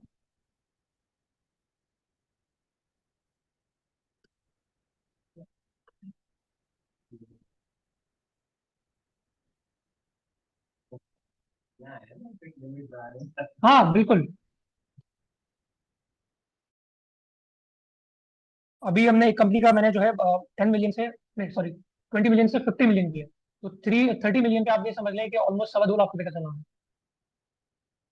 ठीक है। तो कंसल्टेंट कितनी फीस चार्ज करेंगे? अच्छा जी, ये देखें, ये डिपेंड करता है। अब मैं आपको एग्जांपल दे देता हूँ। अगर आप जाए बिग फोर फर्म के पास, आप बोलें कि मेरी कंपनी रजिस्टर्ड कर दें, तो वो आपसे इतने पैसे लेंगे कि आप बोलेंगे कि नहीं मैं किसी और से ही करवा लेंगे। तो डिपेंड ऑन द कंसल्टेंट की कंसल्टेंट कितने चार्ज कर रहे हैं। और मेरे ख्याल में इसमें जो है कंसल्टेंट की सिर्फ फीस की बात कर रहा हूँ, वो अराउंड, जो मार्केट के हिसाब से अगर मैं बात करूँ, एसएमई सेक्टर की बात करूँ, देखिए सेक्टर पे भी डिपेंड करता है। कंपनी का ही है, वो बोलने चाहिए मैन्युफैक्चरिंग कंसर्न ओपन करना चाह रहे हैं, तो आप जारी बात है, आप उनको इतने पैसे तो नहीं बोलेंगे मैं आपको 10,000 या 15,000 में ये सारी चीजें कर दूंगी। ऑब्वियसली आप क्लाइंट को भी जरा देखते हैं कि क्लाइंट किस लेवल का क्लाइंट है और उसका काम किस लेवल पर होगा, वो कितने कैपिटल से स्टार्ट करें। उसके बाद ये सारी चीजें आप सुनने के बाद जो है ना अपनी फीस उनको कोट करते हैं। तो ये मेरी आपको एडवाइस है, कभी भी आप किसी को अगर कोट करें कंपनी की फीस, तो कभी भी एब्रप्टली नहीं कर दिया करें कि मैं इतने में कर दूँ। आप डॉक्टर की तरह पहले पूरा केस सुने, उसके बाद आप ये बताएं कि जी ये सारे पॉइंट है और इसमें इतनी फीस आपसे चार्ज करूंगा। तो मेरे ख्याल में एक एसएमई से भी मिनिमम जो है ना 30 to 35,000 रुपीज आप इजीली चार्ज कर सकते हैं। ठीक है। अच्छा जी, चालान की बात हो रही थी कि जी चालान आपने कैसे देखना है जी? ऑथराइज पे चालान कितना है?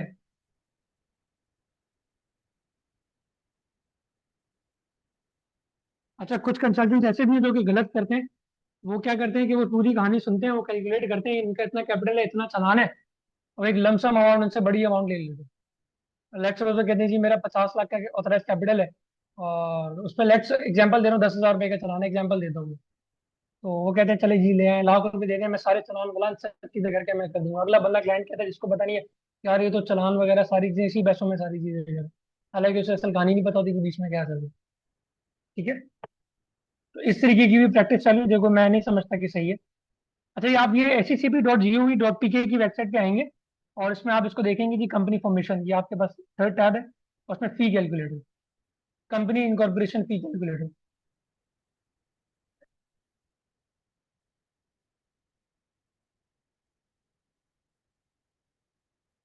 ऑनलाइन है। लेट्स सपोज जी आपकी, ये यही आपसे पूछ रहा है कि आपका ऑथराइज कैपिटल कितना है, हमने वहां पे कितना सेलेक्ट किया था जी? लेट्स सपोज मैं 1 लाख कर दूं, ताकि आपको फीस का पता लग जाए। टोटल फीस आपकी ये आएगी जी, 1 लाख है, 10 लाख कर देते हैं सर। ठीक है। ये ऑनलाइन प्रोसेस की बात कर रहा हूँ। अगर आप ऑफलाइन करना चाहेंगे तो ऑफलाइन पे तकरीबन आपकी फीस ये बढ़ जाएगी फीस। ठीक है। तो हमने एक जीरो और बढ़ा दिया, 78,650 का चला। सर ये 10 मिलियन दे। ठीक है। 10 लाख पे 9,500 रुपये का चलान देना।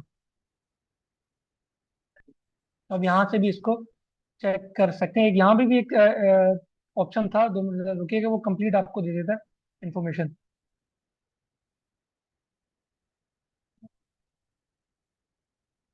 अच्छा जी, यहाँ से भी कर सकते हैं आप कंपनी। ये देखें, इसी पोर्टल पे, वहाँ नहीं जाने की आपको जरूरत, अगर आप करना चाहते हैं तो वहाँ से भी कर लें। Manual challan generator, company incorporation, need certified true copies. ठीक है जी। और आप इसको प्रोसीड करेंगे।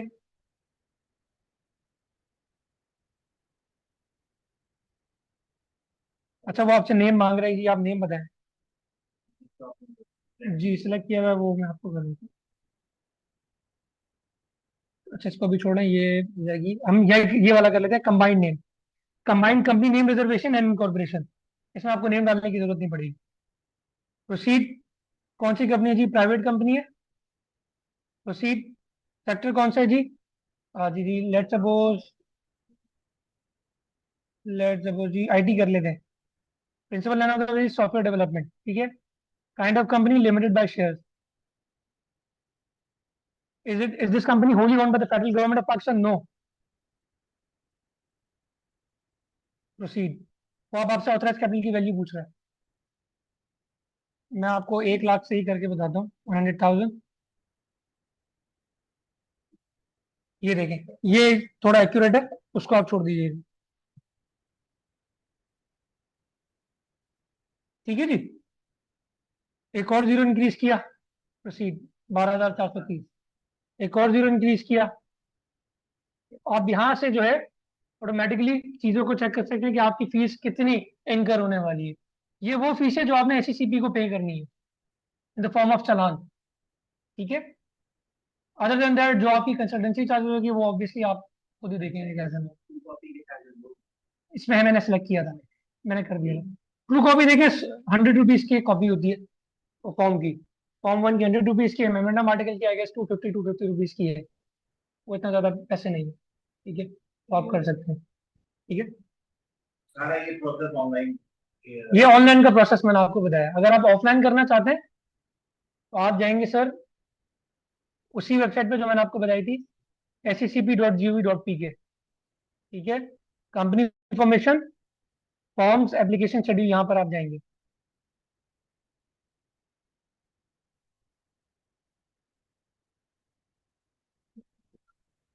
एप्लीकेशन, यहाँ पे आप सब चीज़ें वो डाउनलोड करेंगे, और जो वहाँ पे हमने की थी, और आप उसके बाद जो है सारे काम आप कर सकते हैं। ऑनलाइन मेरे ख्याल में ज़्यादा इजी होगा सर, ऑनलाइन बहुत इजी है। ज़्यादा इजी नहीं, बहुत ज़्यादा इजी। अगर सिस्टम सही नहीं, ये तो मैं आपको SCCB में मैं आप 100 दफा कह सकता हूँ कैसे बचूंगा, क्योंकि वहां पे जो आपको ये बता रहा हूँ कि एक तो फेडरल ऑर्गेनाइजेशन है, ठीक है, डिपार्टमेंट है, और वहां पर जो लोग बैठे हुए हैं वो सब वही हैं, लॉयर्स हैं, जो रजिस्ट्रार हैं, चार्टर्ड अकाउंटेंट्स हैं, ACC क्वालिफाइड हैं। तो वो एक समझे एक अच्छा पढ़ा लिखा वहाँ पे बैठा है और तरीके से काम हो रहा है। मैं ये तो नहीं कह सकता क्योंकि कुछ भी नहीं है, लेकिन इनकॉर्पोरेशन लेवल या फाइलिंग लेवल कंपनी कंपनी से बंदा जा रहा है तो वो बड़े रिस्पेक्टफुली आपको सारी चीजें सुनेंगे और आपको बताएंगे कि ये करो। अगर कंपनी से बंदा जा रहा है, सर बिल्कुल 9 ऑफिस है, मैंने आपको कल बताया था। एक कराची में भी है, इस्लामाबाद, लाहौर, गिलगित, पेशावर, कोयटा, यहाँ पर 9 ऑफिस इनके हैं, रीजनल ऑफिस। तो वहाँ पे आप इनको विजिट कर सकते हैं, ठीक है। As compare to the consultant, वहाँ पर कंपनी के बंदे की ज़्यादा वर्थ है। अगर आप जाके बोलें कि मैं कंपनी का CEO हूँ, तो फौरन आपको अंदर वो बुला लेंगे, जी आ जाए, फटे क्या प्रॉब्लम है आपकी, सब चीज़ आपकी रिजॉल्व कर देंगे। तो ऐसी भी एक वाइड, एक मैं समझता हूँ कि ऐसा ऑर्गेनाइजेशन है हमारे पास जो कि हेल्पफुल है, ठीक है। तो ये मैं आपको अब फॉर्म्स जरा दिखा देता हूँ कि ये तो हमने चले सीखा था कि कैसे करना है।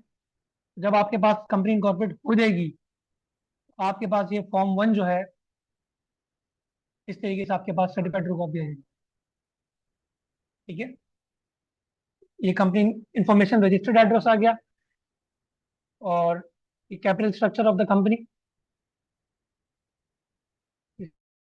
सब इंफॉर्मेशन यहाँ पर आ जाएगी। ये बेसिकली सिंगल मेंबर कंपनी थी, आप ये देख सकते हैं, SMC। तो PVT का भी सेम ही है, सब यही है, ठीक है। तो ये आपके पास पूरा फॉर्म है। उसमें सिंगल मेंबर कंपनी है और वो लिमिटेड है, और ये सर टू डायरेक्टर, दोनों में बेसिक बेसिक डिफरेंस है। बेसिक डिफरेंस ये है कि सिंगल मेंबर कंपनी में सारा करने करने कराने वाला ऑपरेशन एक ही बंदा है, सिंगल ओनर है, वो भी लिमिटेड कंपनी। उसमें एक होता है, नहीं नहीं सर, PVT में तो सर मिनिमम 2 डायरेक्टर है ना। उस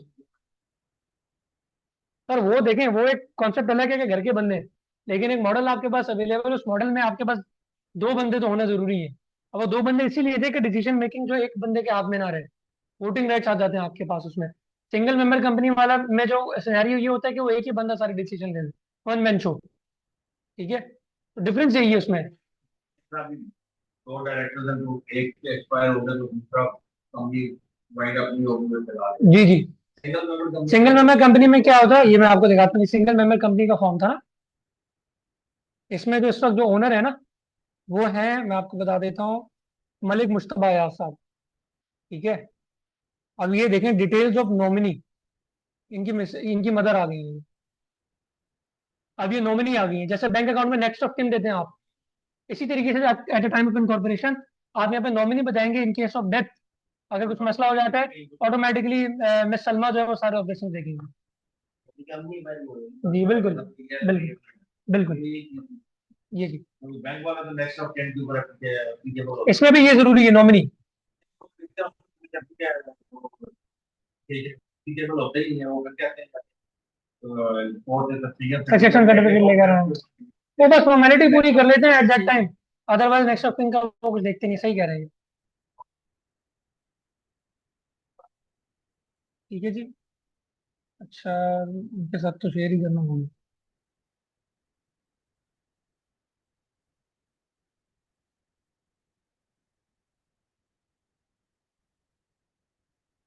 ठीक है जी, ये तो हमारा फॉर्म 1 है CDC का। और अब मैं सर अभी आपको बताता हूँ, 29 को आप भूल जाए, 29 को 9 कर दिया। अब आप उसको 29 ना बोले, वो मैं अभी अभी आपको सारा बता रहा हूँ, ठीक है। अच्छा जी, ये फॉर्म 1 है, उसके बाद आपका इनकॉर्पोरेशन सर्टिफिकेट ये इस तरीके से आपको मिल जाएगा, ठीक है। टू कॉपी आपके पास आ जाएगी। ये आपके जी आर्टिकल्स, टू कॉपी,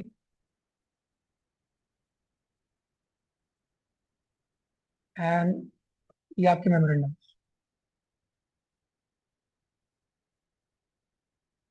ठीक है जी। यहाँ तक क्लियर है कि कंपनी कैसे इनकॉर्पोरेट करनी है। आई गेस सभी मेरे ख्याल में कंप्यूटर से है सबका, ऑनलाइन सारी चीजें आप इजीली कर लेंगे। अब यहाँ तक किसी प्रोसेस में किसी चीज में कोई क्वेश्चन है तो बताएं, नहीं तो फिर मैं आगे पोस्ट इनकॉर्पोरेशन पे आगे चलते हैं। किसी का कोई क्वेश्चन?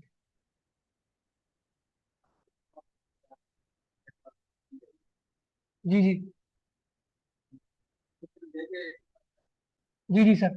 जो जिसकी आप आईडी बनाएंगे, जाहिर बात है उनके ईमेल एड्रेस और नंबर आप यूज करेंगे जब आईडी आप क्रिएट करेंगे। तो जब आईडी क्रिएट हो जाएगी तो उनकी ईमेल पे उनका पिन जाएगा, तो आप उनसे वो पिन ले लेंगे। ठीक है। तो आपके पास इनकॉर्पोरेशन के फाइल करते वक्त सबके पिन होना जरूरी है।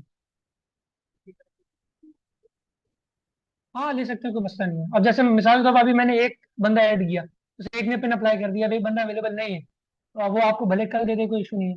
तो एप्लीकेशन आपके पास 60 दिन का टाइम है, 60 दिन के अंदर अंदर आप फाइल कर सकते हैं नाम अप्रूव करवाने के बाद। ठीक है। 60 डेज तक। अच्छा जी।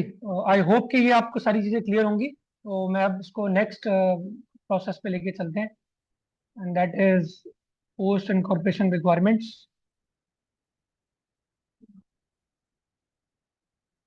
अच्छा, मैंने क्या किया है कि मैंने इसको जो है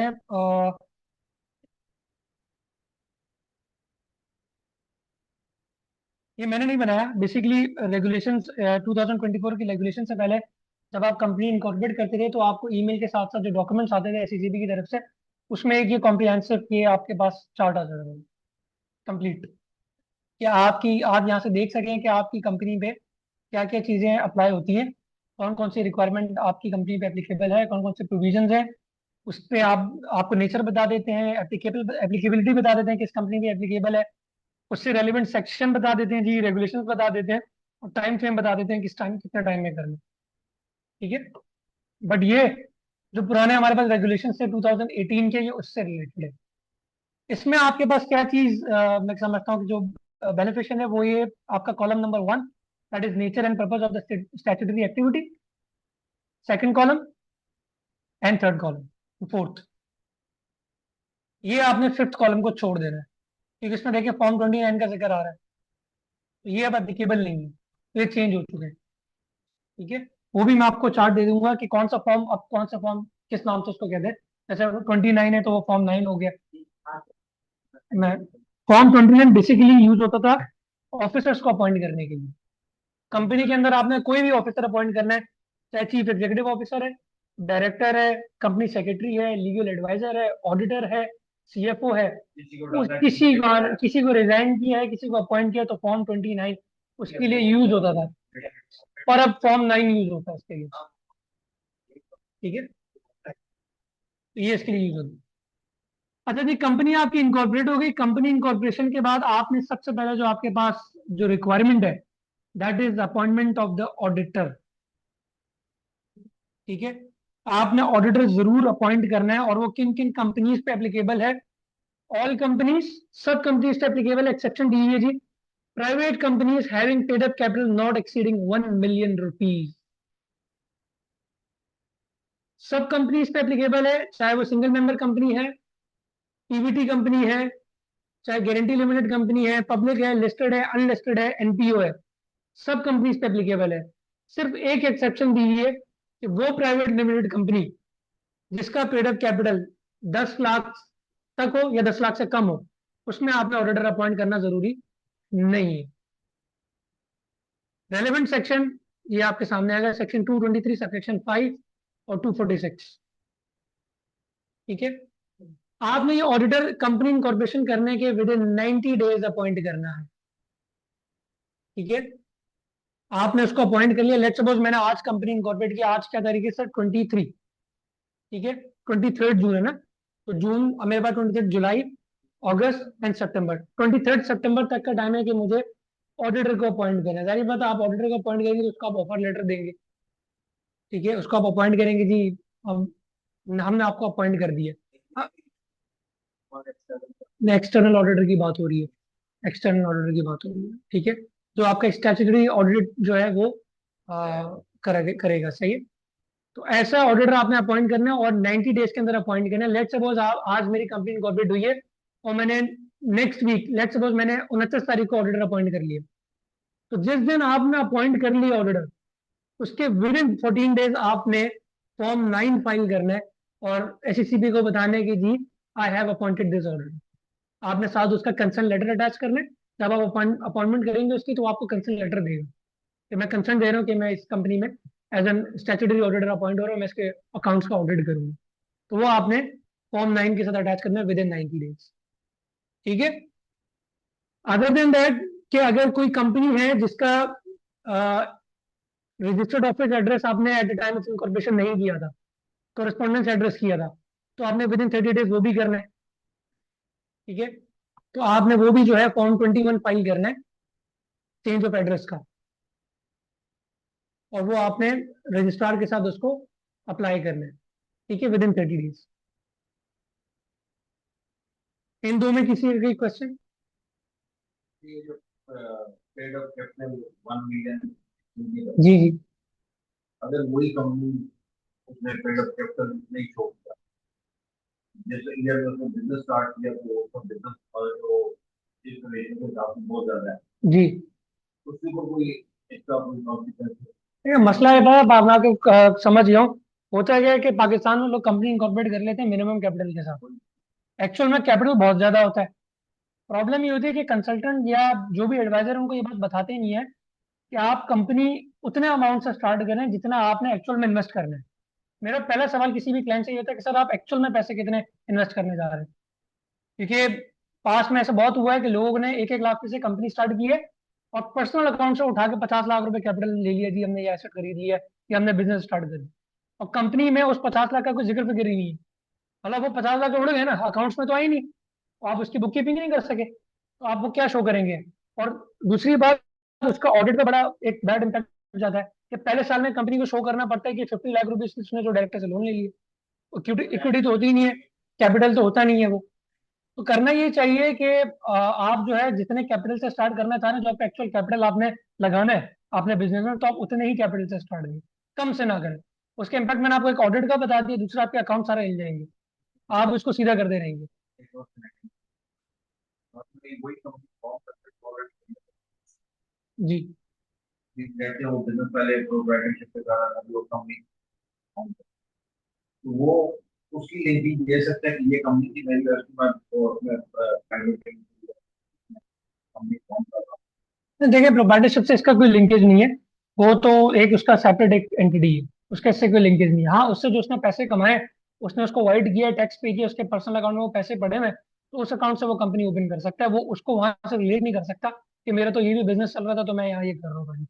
तो लोग इतना भी करते हैं कि पहले वो प्रोप्राइटरशिप पे चल रहे हैं, इससे अभी आजकल चेंजेस आ रही हैं, तो जी काफी जगह पे लोग कह रहे हैं कंपनी प्रोप्राइटरशिप जो बिजनेस वो नहीं दे रहे, वो फिर नेम चेंज कर रहे हैं, बिजनेस नेम चेंज करके कंपनी बना जी बिल्कुल। रहे हैं। उससे अगर तो कैसे होता क्या है कि सर वो तो उनके अगर उनके नजरिए से मैं देखूं तो वो कहते हैं कि जी हमने सिर्फ नेम चेंज ऑफ नेम किया है। वो चेंज ऑफ नेम नहीं होता, वो एक सेपरेट न्यू एंटिटी स्टैब्लिश होती है। सेपरेट न्यू एंटिटी स्टैब्लिश होती है, पुरानी वाली का उससे कोई लेना देना नहीं है, मैं आपको ये समझा रहा हूँ। वो सेपरेट है, वो खत्म। अगर उसमें नहीं कर रहे आप, इसका बैंक अकाउंट नया ओपन होगा, इसका कैपिटल न्यू इन्वेस्ट होगा। इसका टैक्स नंबर कहाँ पे है? इसका एंटीन नंबर बिल्कुल सेपरेट आएगा। जब आपकी कंपनी इनकॉर्पोरेट हो जाएगी तो सीईओ की आईडी पे, सीईओ की ईमेल एड्रेस पे एनटीएन नंबर और एनटीएन का आईडी, आईपीआर का आईडी पासवर्ड रिसीव होगा। मैं आपको चेक करके बताता हूँ, ये देखें। आप ई.fbr पे जाएंगे, आपने कुछ नहीं करना। e.fbr.gov.pk, search taxpayer NTN inquiry, taxpayer profile inquiry, registration incorporation number. ठीक है जी। मैंने अभी आपको एक सर्टिफिकेट दिखाया था, 0258669, इसका इनकॉर्पोरेशन नंबर है।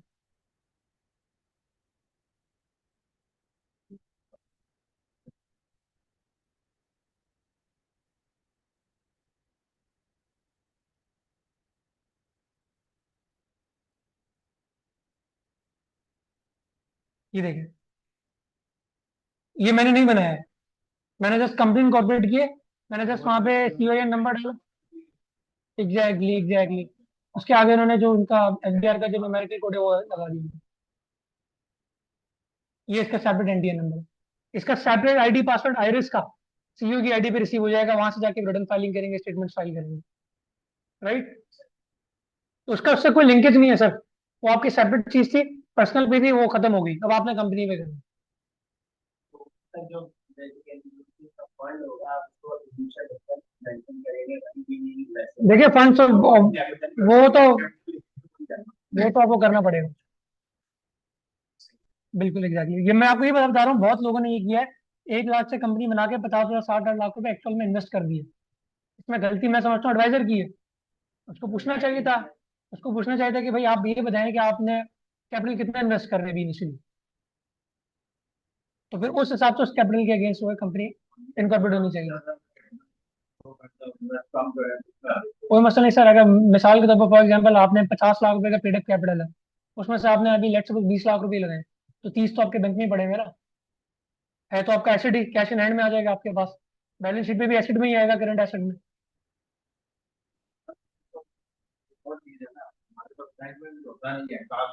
बिल्कुल है सर लेकिन जब अगर वो कैपिटल में आपने शो किया हुआ कि वो कैपिटल है आपका, तो फिर वो बुक्स में भी आ जाएगा। अब मैं ये भी कहानी मैं आपको बताता हूँ, 50 लाख रुपए पेड अप कैपिटल है और पैसे है ही नहीं, सिर्फ कंपनी की वर्क बढ़ाने के लिए। जैसे हज वाली कंपनीज होती है, उसमें ऑथराइज कैपिटल मिनिमम 7.5 मिलियन और minimum paid up capital 5 million. अब मोस्टली ट्रैवल एजेंट के पास इतने पैसे नहीं है। अब वो बना तो लेते हैं कंपनी, अब वो सिर्फ बुक्स में आ रहा होता है कि इसके बाद 50 लाख रुपए, तो हमें भी मजबूरन क्या करना पड़ता है कि वो बाकी पैसे जो है ना, जो एक्सपेंसेस से निकल चुके होते हैं, वो कैश इन हैंड में शो करने पड़ते हैं।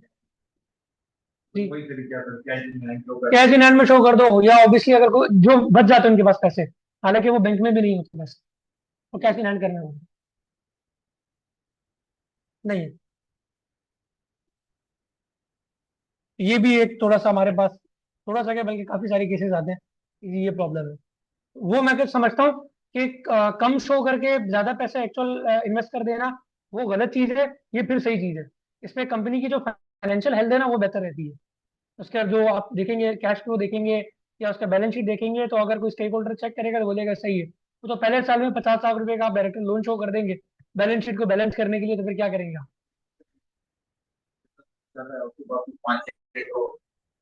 हाँ मनी है एग्जैक्टली। मतलब रिटर्न उसके बाद जी जी, फंड वो तो आपको पता ही है कि अभी इसमें बहुत बड़ा एक सिनारियो होगा। सर ये भी गलत है, ये जो कंसल्टेंट करते हैं ना कि रिटर्न फर्स्ट उन्होंने फाइल किया और उस पर 1-1.5 करोड़ रुपए cash in hand white money show कर दीजिए। अभी मैं एक नोटिस अपील भुगत रहा हूँ, हाई कोर्ट में जाने वाले हैं हम लोग अभी इसके लिए, और 1.5 करोड़ रुपए उन्होंने शो कर दिए, और कमिश्नर क्या जी इसका सोर्स बता देंगे, उसको अनएक्सप्लेन जो है इनकम में डाल दिए, सेक्शन 111। और उसमें तकरीबन मेरे ख्याल में कोई इन्होंने ऑलमोस्ट कोई 50 से 55 लाख रुपए की टैक्स उन्होंने ऑर्डर पास कर दी।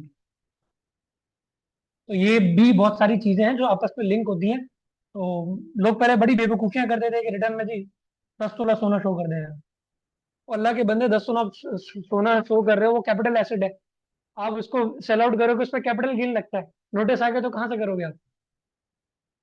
वो आधे से ज्यादा काम जो है ना, तो कंसल्टेंट जो है ना वो क्लाइंट्स की बातों पे चल पड़ते हैं। मैं तो साफ मना कर देता हूँ नहीं। क्लाइंट्स कंसल्टेंट को पूरी बात बताते भी नहीं।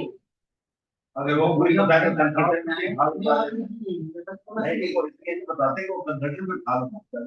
वो उतारनी पड़ती है सर। हाँ, कंसल्ट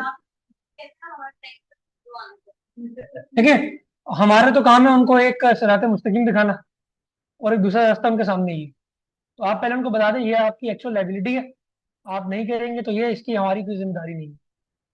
ये आप सिंपली उनको बोल दें क्लाइंट को, क्योंकि हम खुद अपने पर्सनल तजर्बे से कर चुके हैं कि जब ऑर्डर आता है ना, जब वहां से ऑडिट आ जाता है तो क्लाइंट ऐसा पागल हो जाता है कि सर ये तो आपने की है, मैंने तो की ही नहीं। हाँ, तो सब चीजें करने के बाद फाइनल करने एक कॉल कर ले, सर ये मसला है, इतना टैक्स बन रहा है, अब आप बताते हैं कि क्या करना है। हाँ बिल्कुल एग्जैक्टली एग्जैक्टली एग्जैक्टली। अच्छा जी, ये रजिस्टर्ड एड्रेस एड्रेस का मैंने आपको बता दिया कि 30 डेज में आपने वो करना है, ऑडिटर आपने 90 डेज अपॉइंट करना है, और आपने जो है सेक्रेटरी अपॉइंट करना है। सेकेंडरी अपॉइंट पीवीटी के लिए नहीं है, पब्लिक लिमिटेड कंपनीज के लिए, चाहे वो लिस्टेड हो या अनलिस्टेड हो, तो कंपनी सेक्रेटरी आपके पास अपॉइंट होना जरूरी है। इसके अलावा लीगल एडवाइजर आपने अपॉइंट करना है। लीगल एडवाइजर आपने कब अपॉइंट करना है? जब आपकी कंपनी का पेड अप कैपिटल 7.5 मिलियन या उससे ज्यादा होगा। ठीक है, sorry more than 7.5 million. 7.5 million से ज्यादा अगर आपका पेड अप कैपिटल है, तो आपकी कंपनी को रिक्वायरमेंट है कि वो लीगल एडवाइजर जो अपॉइंट करेंगी। ठीक है, लॉयर होगा, हाई कोर्ट का एडवोकेट होगा, एनरोल्ड होगा बाहर से, वो उसमें as a legal adviser appoint होगा। ठीक है जी। तो ये पीवीटी कंपनी के अंदर 7.5 मिलियन, देखें ऑल कंपनीज लिखा हुआ है इसमें, having paid a capital of more than 7.5 million. All companies limited by guarantee भी, लाइक जो एनपीओज हैं वो भी करेंगी, and all association registered under section 42 of the act, वो भी करेंगी मैंडेटरी। कब करने चाहिए? इमीडिएट। ठीक है। अच्छा जी, इसके अलावा जो मैंडेटरी फाइलिंग है, फॉर्म ए आप फाइल करेंगे हर साल। जाहिर बात है, जब आप एजीएम करेंगे तो एजीएम करने के विद इन 15 डेज आपने जो है फॉर्म ए फाइल करना होता है। ठीक है। देखिए जी, ऑल कंपनीज में करना है एक्सेप्ट सिंगल मेंबर कंपनी। अब सिंगल मेंबर कंपनी का क्यों नहीं किया? आप मुझे थोड़ा सा बताएं क्यों नहीं किया। हाँ। वो कैसे अपने आप को वोट देगा, अपने आप को इलेक्ट करवाएगा? तो ये सिंगल मेंबर कंपनी में एप्लीकेबल नहीं है। तो Pvt companies, public listed, unlisted, guarantee, ये सब में जो है गारंटी लिमिटेड, लिमिटेड, इन सब में जो है आपने फॉर्म ए फाइल करना है। ठीक है। Form is to be file within 30 days of the holding of AGM. ठीक है। आपने एजीएम फाइल करने के विद इन 30 डेज जो है इसको आपने करना है, और फॉर्म ए आपने फाइल करना है। ये मैंडेटरी फाइलिंग है जो आपको करनी है। बाकी कुछ इवेंट बेस्ड फाइलिंग है वो भी मैं भी आपको बता दूंगा। अच्छा जी, ऑडिट फाइनेंशियल स्टेटमेंट्स, जाहिर बात है जब आप ऑडिटर अपॉइंट करेंगे तो आप ऑडिट भी करवाएंगे। तो जब आपने ऑडिट करवाया है तो फिर एससीसीपी कहता है कि जी ये कंपनीज हमें ऑडिट फाइनेंशियल स्टेटमेंट्स भी जमा करवाएं। ठीक है। अब वो कौन सी कंपनीज है? लिस्टेड कंपनीज है, वो करवाएंगी करवाएंगी। और दूसरी फॉरेन कंपनीज है, वो भी करवाएंगी। उनमें कोई इन्होंने एक्सेप्शन नहीं दी हुई, चाहे वो 1 लाख के कैपिटल पे है, चाहे 10 लाख के, चाहे 10 करोड़ के, उन्होंने करना है। उसके अलावा उन्होंने जो तीसरा पॉइंट है ये, other companies excluding private companies, सब कंपनीज का करना है, में जमा करवानी है, सिवाय उन प्राइवेट कंपनीज और सिंगल मेंबर कंपनीज के जिनका पेड अप कैपिटल 10 मिलियन से एक्सीड नहीं कर रहा है। ठीक है, उन्होंने जमा करवानी है। एक चीज ये याद रख लें, प्राइवेट कंपनीज या सिंगल मेंबर कंपनीज जिनका पेड अप कैपिटल 10 मिलियन से ज्यादा का है, उन्होंने ऑडिट फाइनेंशियल स्टेटमेंट्स भी जमा करवानी है। कब जमा करवानी है? Within 30 days of AGM by listed company. PVT के मामले में within 15 days by other companies. AGM के बाद विद इन 15 डेज आपने एसएससीपी में वो फाइनेंशियल जमा करवानी है ऑडिटेड। राइट? ये क्लियर है सर सबको? अच्छा जी, filing of quarterly financial statements, ये क्वार्टरली फाइनेंशियल स्टेटमेंट्स हैं, ये लिस्टेड कंपनीज जमा करवाती हैं। जस्ट लिस्टेड कंपनीज नहीं करना होता है ये बाकी कंपनीज नहीं करती। अच्छा जी, appointment of chief executive director, all companies, subsequent auditor, ये भी सब कंपनीज ने करना है, सब्सिक्वेंट चीफ एग्जीक्यूटिव। अच्छा जी, अगर आपने रजिस्टर्ड ऑफिस एड्रेस को चेंज करना है तो वो भी आपने जो है फॉर्म फाइल करना है। ये इवेंट बेस्ड फाइलिंग है, जैसे आपने चेंज ऑफ नेम करना है, चेंज ऑफ एड्रेस करना है, change in authorize capital, change in paid up capital, तो ये सब आपने जो है रिपोर्ट करना है। ठीक है। बाकी जो मैनुअल जो मैंडेटरी फाइलिंग्स है उसमें मैंने आपको बता दी है कि जी आपने ऑडिटर अपॉइंट करना है, आपने लीगल एडवाइजर अपॉइंट करना है, एक्सेप्शन मैंने आपको बता दी है कि 7.5 मिलियन से ज्यादा पे करनी है, और आपने ऑडिट फाइनेंशियल स्टेटमेंट जमा करवानी है, और फॉर्म ए आपने हर साल जो है फाइल करनी है। फॉर्म ए ये तब फाइल होता है जब आप एजीएम करते हैं। एजीएम कब होती है? जब आपका फाइनेंशियल ईयर क्लोज हो जाता है, उसके विद इन 120 डेज आपने एजीएम होल्ड करनी है। लेट्स सपोज 30 जून को आपका फाइनेंशियल ईयर क्लोज हो गया, तो आपने 120 डेज, अक्टूबर की 27-28 तारीख बनती है, आपने उससे पहले पहले अपने एजीएम को आपने होल्ड करनी है। ठीक है। और इसके जो कुछ रेगुलेशंस हैं, जो जिसकी मैं कल बात कर रहा था कि ये रेगुलेशंस है, आप यहाँ से जाके भी रेलिवेंट ये देखें, प्रोहिबिशन ऑफ सर्टेन नेम, अगर आप नाम के लिए पढ़ना चाह रहे हैं कि जी कौन कौन से नाम में अप्लाई कर सकता हूँ, कौन कौन से नाम नहीं कर सकता, तो ये सब डिटेल्स यहाँ पर अवेलेबल है। ठीक है। कंपनी कैसे इनकॉर्पोरेट होगी, change of name by foreign company, ये देखिए इनकॉर्पोरेशन ऑफ अ कंपनी, यहाँ से आपको सब पता लग जाएगा कि आपने कंपनी को कैसे इनकॉर्पोरेट करना है। ये तो मैंने आपको सभी सारा वर्बली बता दिया। रेगुलेशंस आपको सारे जो है कॉम्प्रिहेंसिवली सारी चीजें बता देगा कि आपने कैसे कैसे क्या फाइल करना है। ठीक है जी। तो ये रेगुलेशन भी मैं आपके साथ शेयर कर दूंगा, तो आप इसको चेक कर लीजिएगा। अदर देन दैट, ये कंपैरिजन ऑफ फॉर्म्स हैं, ये भी मैं आपके साथ शेयर करूंगा। और ये कंपैरिजन ऑफ फॉर्म्स क्या है, ये जो न्यू रेगुलेशंस आए हैं 15 फैब को, तो जो फॉर्म 29 को 9 कर दिया है, और फॉर्म 3A को खत्म करके फॉर्म 3A के साथ कर दिया है, तो आप इसको यहाँ से इसको चेक कर सकते हैं इजीली। ठीक है, ये रेगुलेशन में जो है फॉर्म्स आपके, ये देख लें। Existing form A, form B abolish कर दिया, फॉर्म D अबॉलिश कर दिया। ये आगे इन्होंने कमेंट्स कर दिए कि अब मर्ज कर दिया हमने फॉर्म A में। तो ये आप इजीली चेक कर सकते हैं कि जी आप कौन सा फॉर्म है इस रेगुलेशन के मुताबिक। ठीक है, तो ये भी आप सब सब चीज़ें आप इसमें चेक कर सकते हैं। ये भी मैं आपके साथ आज शेयर कर दूंगा। और आपकी इंफॉर्मेशन के लिए देखें, कुछ चीज़ें ऐसी होती हैं जो मैं क्लासरूम में बता दे सकता हूँ, मैक्सिमम चीज़ें जो मैंने बताई हैं। और कुछ ऐसी चीज़ें होती हैं जो आपको खुद लर्न करनी पड़ती हैं, उसको पढ़ के चीज़ों को देख के, ठीक है, बाय द टाइम। तो ये मैंने आपको एफएक्यूज भी दे दिए, और ये एफएक्यूज भी आप इजीली चेक कर सकते हैं। इसमें जो जो भी क्वेश्चन है, जो भी आपके माइंड में ऐसा कोई क्वेश्चन हो जो स्किप हो गया, उसका आपको नाम मिल रहा हो, तो आप यहाँ पे भी उसको इजीली जो है चेक कर सकते हैं। इसमें लिंक्स भी अवेलेबल हैं, डायरेक्टली आपको वेबसाइट उस लिंक पे भी ले जाएगी। ठीक है, तो ऑलमोस्ट 40 क्वेश्चन है, तो ये आपको सब चीज़ों के इसमें जवाब आपको मिल जाएंगे। तो ये भी आप इसको इजीली पढ़ सकते हैं। इसके अलावा भी कुछ चीज़ समझ में आए तो आप सबके पास मैं मेरा नंबर है चैट में, तो अवेलेबल ही होगा ग्रुप में, तो आप मुझे मैसेज कर सकते हैं। तो इंशाल्लाह जैसे ही मुझे मैं देखूंगा तो उसको आपको आंसर कर दूंगा। तो ये 4 क्लासेस जो हमारी थी, ये कॉर्पोरेट पे थी, बिजनेस फॉर्मेशन पे। तो आज इंशाल्लाह ये अल्हम्दुलिल्लाह जो है ख़त्म हो गई है। अब ये आपका सेशन जो है वो समाप्त हुआ। अगर किसी कोई क्वेश्चन है इस चीज़ के हवाले से, तो प्लीज़ आप मुझसे पूछ सकते हैं।